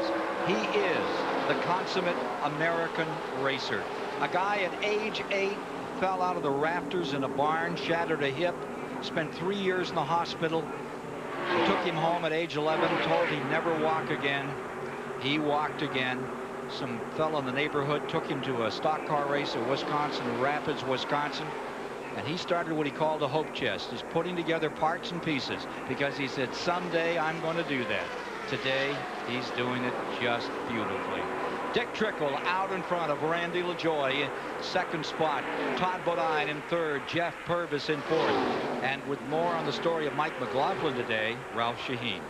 Well, what a frustrating day he has had. Mike, you brought your car behind the wall. What has finally put you out? Something like going the drive line. It started losing power there a little bit and just kind of rolled around trying to hang on, you know, but then it finally broke. So just disappointed, you know. We had a good car. It was fun racing with Todd there, and it's going to be fun having a teammate, and just feel bad for all the Royal Oak fans and everybody that follows this Royal Oak Chevrolet. And next week, right? That's all we can do. Go to Rockingham. You helped bring your partner up to the front of the field, and you've seen how his car is handling. Is he strong enough to win this today, do you think? He's strong enough, but everybody needs some help out there. Without help, nobody's going alone. And Todd Bodine's help is now behind the wall. Mike McLaughlin reminds me so much of the great Richie Evans, the 8-time national mod. He has that look in his eye. He was a modified champion as well. Magic shoes out of the race. As we get down to the closing laps of this race, Ken, everybody's working real hard. Those front 4 guys are working real hard to get away from the next 4 guys. They'd like to separate this field a little bit. So if you're sitting there leading a race like Trickle is, know you can make it on fuel. You don't want to have a whole lot of people to race with. I think that second group of 4 cars are gradually reeling in those front 4 that are up front. We're going to have an 8-car draft here in about 2 or 3 more laps. Phil Parsons in 5th, number 10, and then at 88 of Kevin LePage in 6th, Michael Waltrip in 7th, and Joe Nemechek in 8th, closing into this front 4 net. And they're doing it about a quarter of a second a lap. And they're close enough now, Darrell, that they can really pick up the draft. Yeah, they'll be there in the next lap or 2. And I got to give a good call to Phil Parsons today, y'all. He's a car owner and a driver, and the Channel Lock Chevy's run good for him today, and he's hanging in there tough. Riding with Joe Nemechek. Nemechek's kind of been hanging around the front all day, too. We hadn't talked much about him. He's still in the hunt. And he's always tough in this race. Last year, this was his to win. Had that big incident midway in the event, right about there, going into turn 1, crashed him out of this thing. Yeah, in the 3-car park, we haven't said much about him, but, you know, he's doing what a rookie needs to do. He's getting all the laps he can in today, and he's in the top 10. Well, like Ned predicted, here come those second 4, right, catching up on the rear bumper of the Jeff Purvis car, the number 4 in 4th place. They did the smart thing. Once they got out of the draft of the front 4, they didn't race each other. They got in single line themselves and were able to run them down. With Darrell Waltrip and Ned Jarrett, I'm Ken Squire, and we're looking forward to tomorrow, giving you the call of the Great American Race. Darrell Waltrip will be out there starting 22nd tomorrow, Darrell. Got to have butterflies tonight. I'm pumped. I'm ready to race. I've had a good week down here. I haven't won anything, but I've had a good week. I've been very competitive. Look forward to tomorrow in the Western Auto Chrome car. King of Chrome. The King of Chrome. Has anybody said anything about the glare off of that Chrome car? It's been a protest. And I hope they have. That's why I did it. You sure can't miss it. Makes you look fast, Walter. That's right. You can't be good, at least look good. That's what I've always said. Well, fans, if you don't know what we're talking about, his car is all chrome. That's the first chrome car I have ever seen. Yeah, that was the plan. Boy, it's pretty beautiful. It is. It really looks neat. I'm proud of it. All those guys have been kidding him about chromy old Waltrip. Hey, the Budweiser blimp is up, and look at these pictures. We've had such a low cloud cover here today. It's just gotten into the air, and it's eye in the sky camera. Proud to provide you with these live shots 1,000 feet now above the Daytona Speedway. Now here's Phil Parsons. It's the 5th car in line right there. He pulled those other 4 cars up there, but if you notice, he got up there. He can stay, but there's Michael and a couple other cars that can't. So Phil's hooked up now, and those guys are falling back. Well, one thing that made them fall back, Darrell, they made the pass on Kevin LePage the last lap, and they got side by side there for a little bit, so that really hurt them. It'll be interesting to see if Michael is fast enough to catch back up, he and Nemechek. Nemechek showed that kind of performance today, I don't think. Nemechek in 7th, and LePage back there in 8th. And LePage had a lot of making up. We saw him sideways, sliding down. Looked like he was slithering right out of this race, and he's back in it. Yeah, his car seems to have gone away a little bit now, Ken. It didn't apparently was not working too well in the draft after they run this long on the tires. This is where the real good handling race cars come into play. They've been running out there quite a while on that set of tires. 30 laps, 75 miles to go. Here's Mike Joy. This is Steve Park's mom, and she's walked as many miles as he's raced here in his first Daytona appearance. Are you nervous?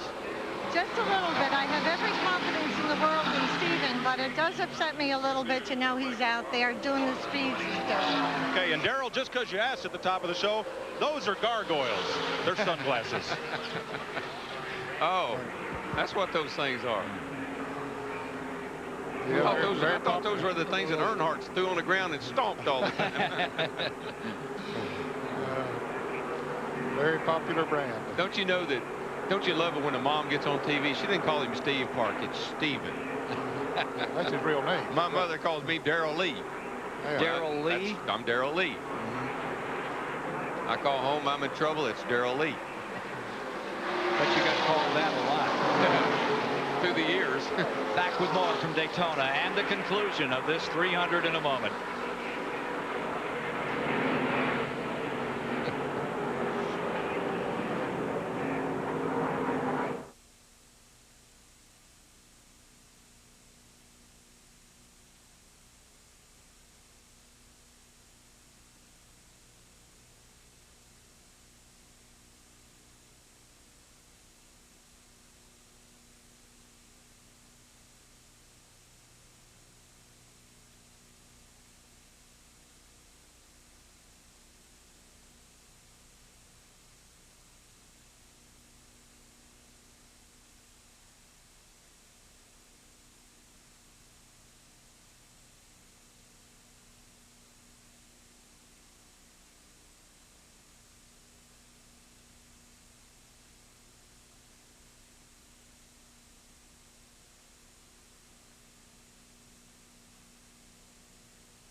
He's going to drag everybody back there up to him again. Yep, exactly.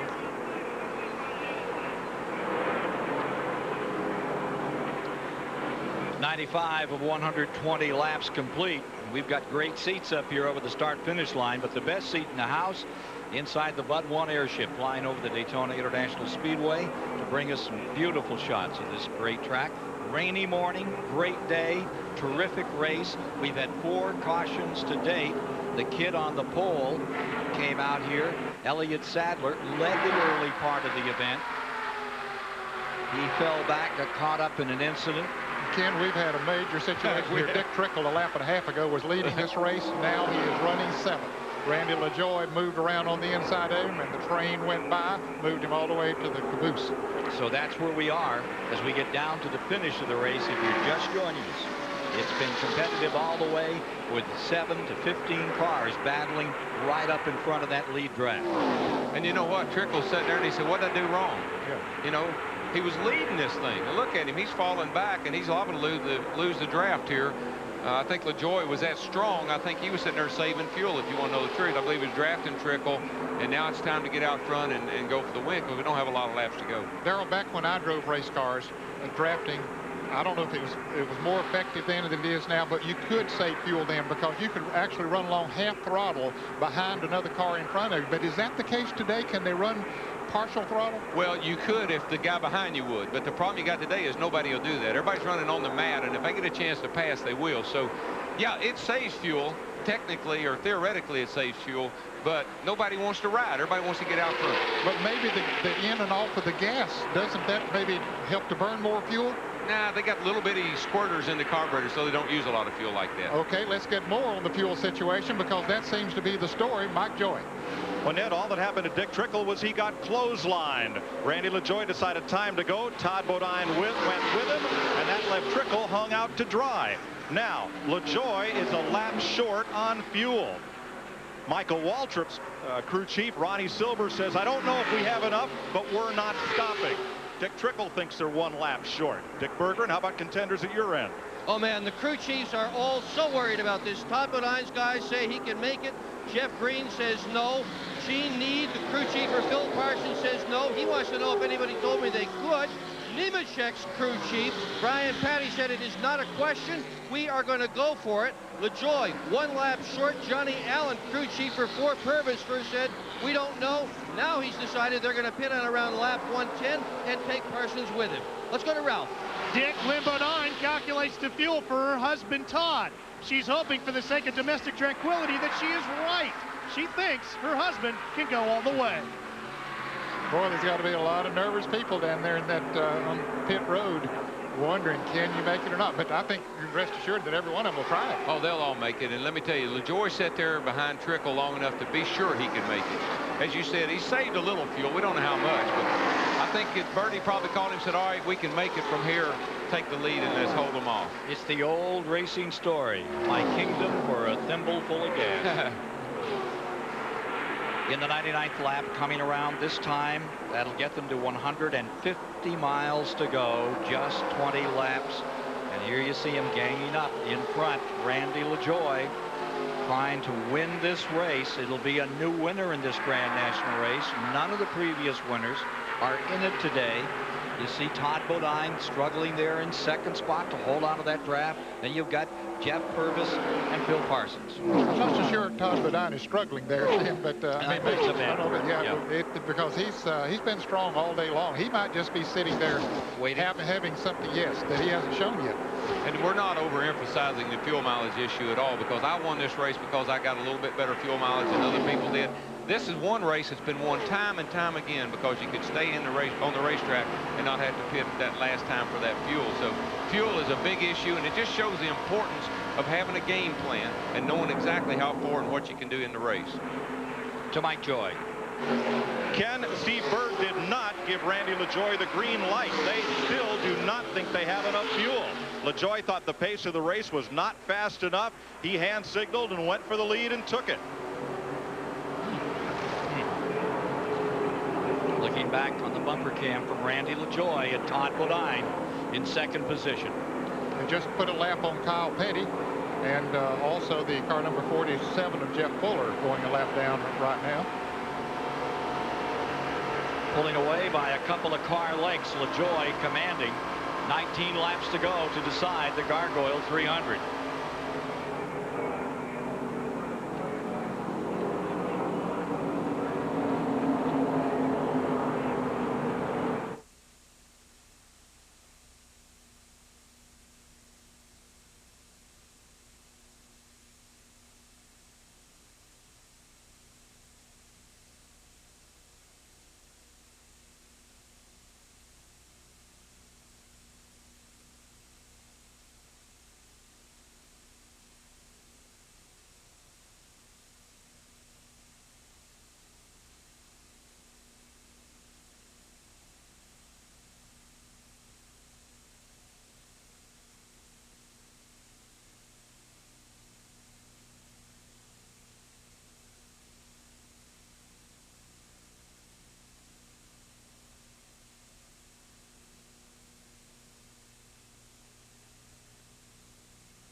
We're back with you. 104 laps complete, 16 to go, 40 miles left. The spotters looking on for these last laps, trying to keep these cars unsnarled as they get down to the finish of this. It's been looking like a 3-car situation, but that's changing as we see that number 47 pulling some other cars up into contention. Yeah, Jeff Fuller is being shown as 3 laps down. They just went around him a few laps ago. The leaders had no problems passing him, but once they got up there and Phil Parsons ran side by side with him for a lap, lost a little bit of speed, but now they've hooked up together. Phil behind him is pulling back up on him. I think it just shows if you get with the right group of cars, I don't care which car, you know, how many laps you are down, you can run with the leaders if you can get with them and stay with them. 21 cars in the lead lap. Elliott Sadler, who sat on the pole, back here in 17th position with that car number 29. Young driver, 22 years of age, second, actually going into his 3rd year of racing, getting some good experience. Good experience. You can see he has some damage up there on the right front of his car, and of course that has slowed him. You see even part of his right front fender is gone, and you know it's an aerodynamic mess. But I think it tells you how fast the car is that he can run like that right there and stay on the lead lap. And he led 30 laps here today. 21 cars in the lead lap. We're headed toward a new record. The previous record in that department was, what, a couple of years back? 18 cars, more than that. Early 90s, 91, 92. Ralph Shaheen. Ken, they just radioed out to Todd Bodine to make sure that he tries to conserve as much fuel as he can. Todd radioed back with 10 laps to go, comes up. Make sure you let me know where A, Michael Waltrip is, and B, make sure the 4 comes with me because I cannot do it without it. Jeff Purvis lies there in 2nd spot. He's the 4 that Todd Bodine is talking about. Todd Bodine driving one of the cars that Chad Little had in Grand National Racing a year ago. And that's a Hutter motor that's pulling him along. There's that 21 car. The Michael Waltrip car he wanted to check on back in 5th spot, and Parsons has been with him all the way. And Michael has dropped back pretty far there now from that lead group, but Joe Nemechek has come up there with him, so we don't know if that can help him enough or not. That's a K-Tech motor in the 74 car. They build engines for some of the other guys, and also those are 2 Hutters in the 36 and in the 4 car. Michael's got a Roush motor, so you got some pretty well represented here with the engine builders. Hutter builds an engine very similar to what B&R does.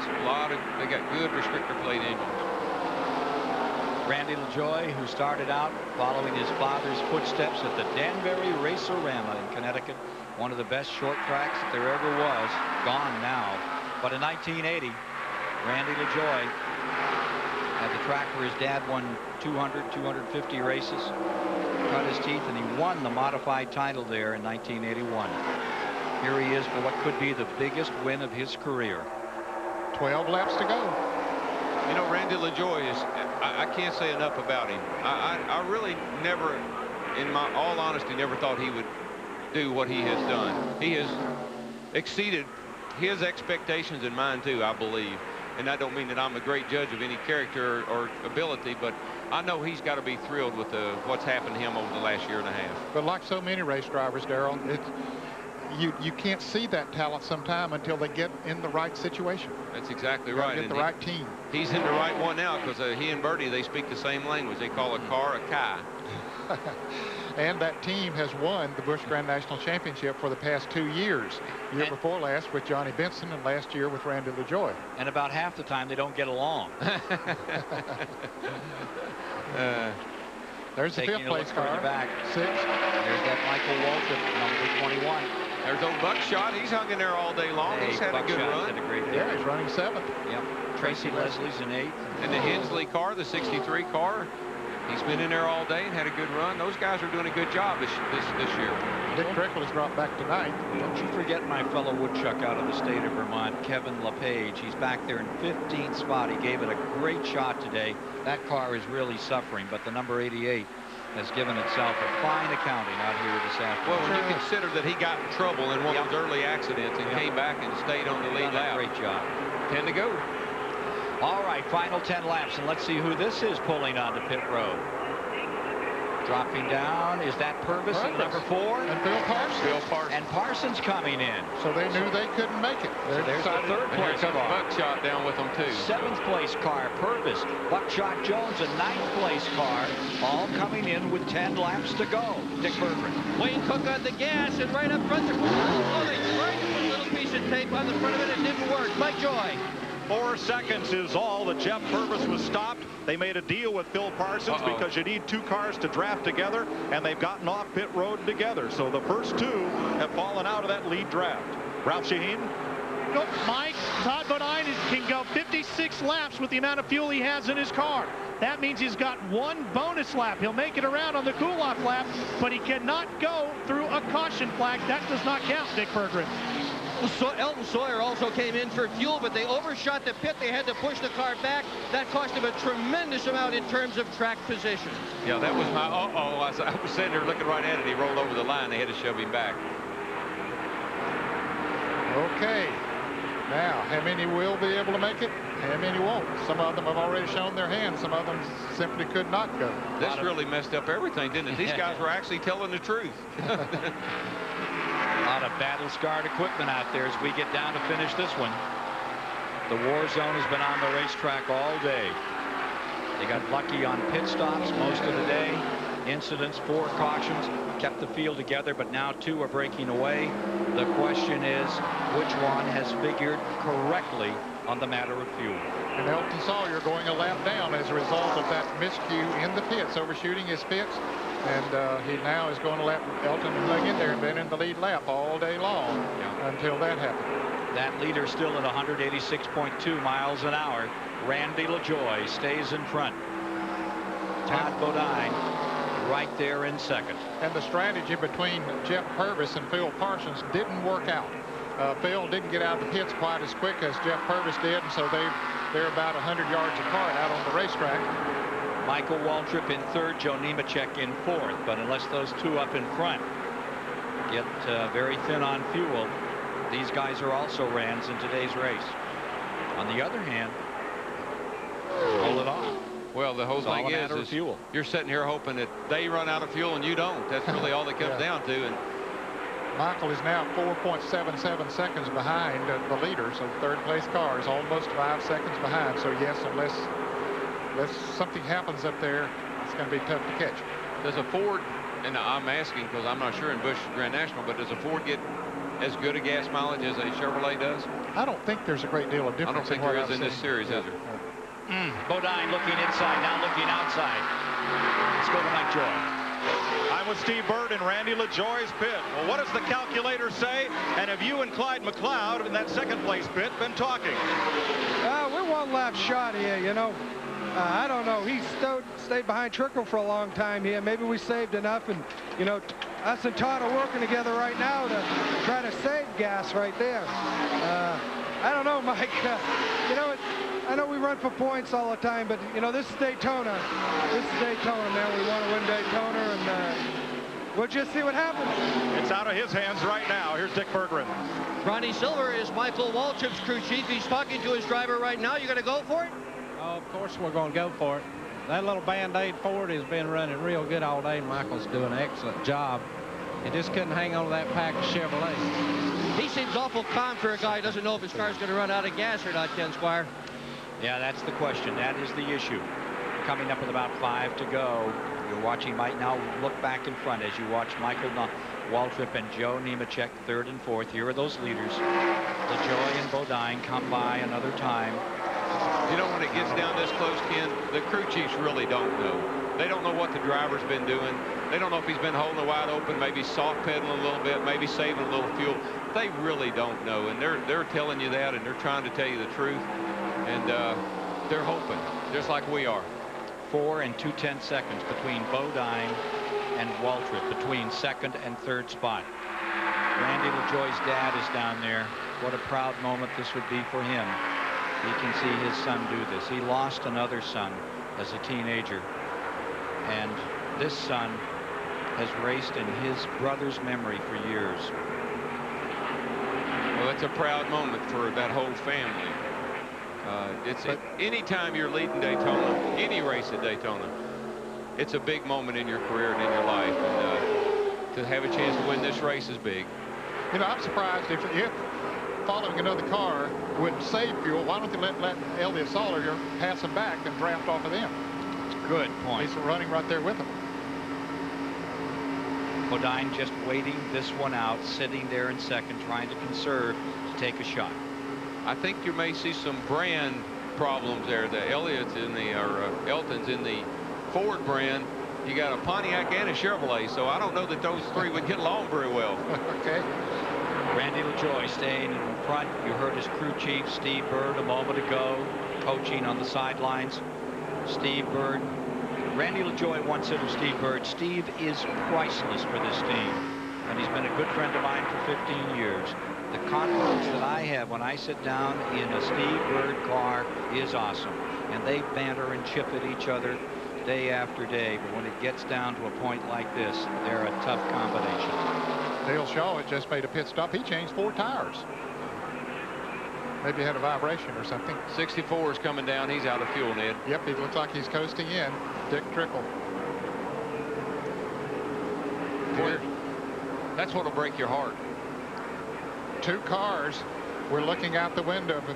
But down on the track, you've got LaJoie in front. You're looking from LaJoie's car back at Bodine, from Bodine looking up at that first place car.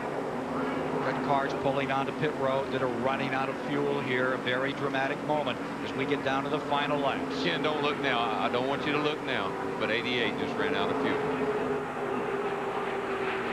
Are you okay? Yeah. Mike Dillon coming down pit road. He's out of fuel. 72 is in. It is tight. Yep. Mike Dillon on pit road, out of fuel. There you see what's left. Just a couple.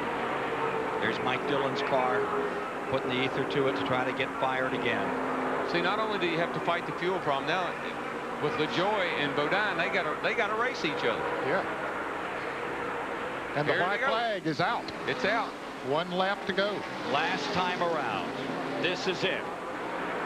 2 drivers looking for that first win at Daytona. Randy LaJoie, Norwalk, Connecticut, and Chemung, New York's Todd Bodine to decide the Gargoyle 300 in this prelude to the Great American Race tomorrow on CBS, the Daytona 500. Actually couldn't work out any better for LaJoie. He's got slow cars ahead of him. It gives him something to draft off of. That's going to suck him along a little bit better. It's going to keep Bodine behind him. Bodine took a look on the inside. It is not there. Bill Baumgartner's team, Base Racing, still in front. Unless it bursts right here, he's on his way to victory. Elliott Sadler's out of gas, coasting across the start-finish line as the leaders come. No, it's not Elliott Sadler, I'm sorry. Coming to the line, your winner in the Gargoyles 300, the LaJoie family of Connecticut. His 6th career win, and the best one yet for Bill Baumgartner and company. Driver Randy LaJoie, crew chief Steve Bird, they pulled it off. They've won the 300 here at Daytona. For the Grand National drivers, this is as good as it gets. Winning at Daytona, there's nothing better. No, there isn't. And it's a team effort. He did his job as a driver. Steve Bird and them did the job in the pits, calculating the gas mileage. Team effort. We'll talk to a very happy winner, already celebrating in his lap of honor, Randy LaJoie, when we return.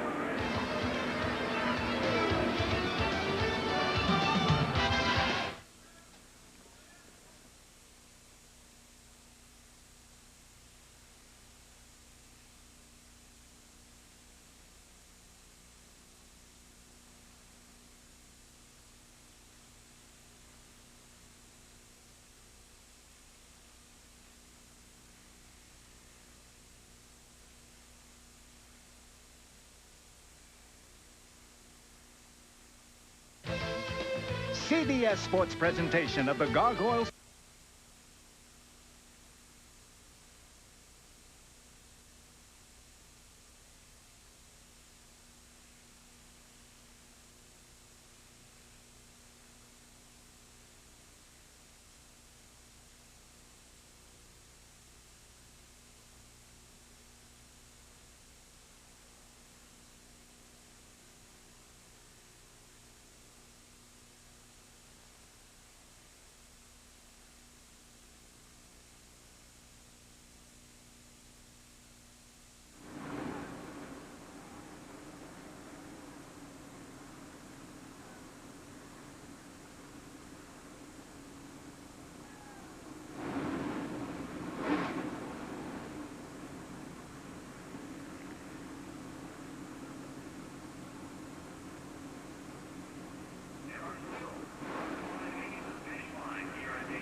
CBS Sports presentation of the Gargoyles 300 is sponsored by Gargoyles Performance Eyewear. Rogaine, medically proven to regrow hair for men and women. And by AT&T.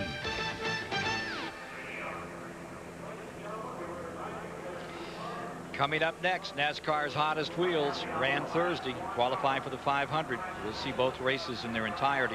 Gatorade 125's coming up next on CBS Sports. Elliott Sadler just coming across the line. Big ovation out of fuel at about 3 miles an hour. Bigger ovation in Victory Lane for the winner today with Mike Joy, Randy LaJoie. In Daytona Beach, a light rain has begun to fall, but there's no raining on this guy's parade. Randy LaJoie, what's it like to win at Daytona? Well, I've been upside down here. I've been on my head, and sure does feel a whole lot better winning. Daytona Beach is a legend, and I'm glad you just put this Fina Monte Carlo in Victory Lane for the base motorsports team. And boy, we were fast all weekend. We don't qualify that well, but this thing was really good. And chassis-wise, I mean, we did some chassis stuff this week, and hey, rumors of strife on this team that maybe you or Bertie or somebody might be gone after 5 races. Has it been a tough week? Tough week. It's been a tough 6 months, but I don't know. I mean, I think I can drive a race car, and these guys can put one together. So long as we can stay together, we can win races. There's a deal in your contract that says your car owner gets to keep all the trophies. You think he'll let you have this one? One can never tell. Ralph Sheen. Well, Todd Bodine is down here at the gas pumps. Todd, did you leave anything on the table? Not at all. I had that thing wide open. Randy was a little bit better up off the corner, and that's where you need to get the run to be able to get any kind of a slingshot. And I was a little bit tight. He was a little freer. I couldn't do anything with him, but I tell you, this is the first time I think I finished, well, second time I finished here, first time in a Busch car, and this is great. I've never started points higher than 28th in Busch Grand National, so now we're second, so that's pretty good. But I got to say hello to a couple people. Pat and Terry, Watson Diller, GMC, they've been with me all year. It's been great. Hi, Lisa. Happy birthday. Todd's day is not done. He's going to go practice his brother's Winston Cup car. He's feeling a little under the weather. Dick Berggren? We're all a little under the weather right now. I can't believe it just started raining right as the checkered flag fell. NASCAR weather. Michael Waltrip, a good run today. Third, you finished second 2 occasions before this. What do you got to do to win one of these things? I needed a little bit more today. I don't know if the body was off or the motor, but we just couldn't hang with those Chevys. I think that they've been tough all weekend, but man, I'm proud of Ronnie Silver. They put about 21.8 gallons in this thing to fill it up with gas. Means he did his job getting us to the finish on fuel. The thing handled perfectly. Brand new association with Band-Aid brand adhesive bandages. Real proud of that. And I want to say hi to my daddy. My heart's been in Owensboro, Kentucky all week with him. Daddy, we came home. I wanted to win it for you, just not quite today. How about your brother? He's been up there cheering you on all day. Anything to say to Darrell? Well, thanks. I hope he was saying nice things about me. Half the time when I can't hear him, he's talking bad about me, folks. I'm real proud of Darrell yesterday, leading that IROC race and looking so good. And he's got an awesome car for tomorrow. So, and Mark Green, another Owensboro, Kentucky boy, comes south. And when I finish the race, I see his number up in the top 10. I'm real proud of him. Just a great day. Ken Squire? Yeah, Mark Green finishing in 8th place today. Great run. And look at this. The pole sitter, that's Elliott Sadler, and he's being assisted down off the track now. There wasn't anything left in that tank for sure. No, that was the fastest car on the first lap. It's the slowest car on the last lap. And by the way, Michael, I've said nice things about you all day, and I don't have to say anything because you just said it all. Hey, take a look in slow motion at this finish. To the line. LaJoie. About a 2-car length lead over the 36 car of Todd Bodine. That was Kyle Petty down on the inside. He was a couple laps down. Yeah, that was a big win there. That's almost 2.5 lengths maybe. Final standings on this race. There you see it. Bodine in 2nd, Waltrip in 3rd, Greg Sachs back there in 6th.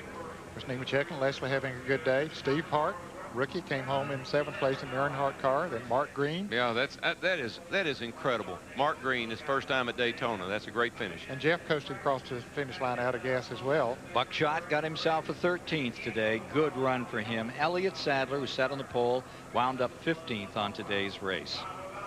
And you see Trickle, he wound up back there in 19th place, and Kevin LePage wound up in 22nd place after having a great run. All these drivers had good runs today, just had problems of one sort or another, these back in the field.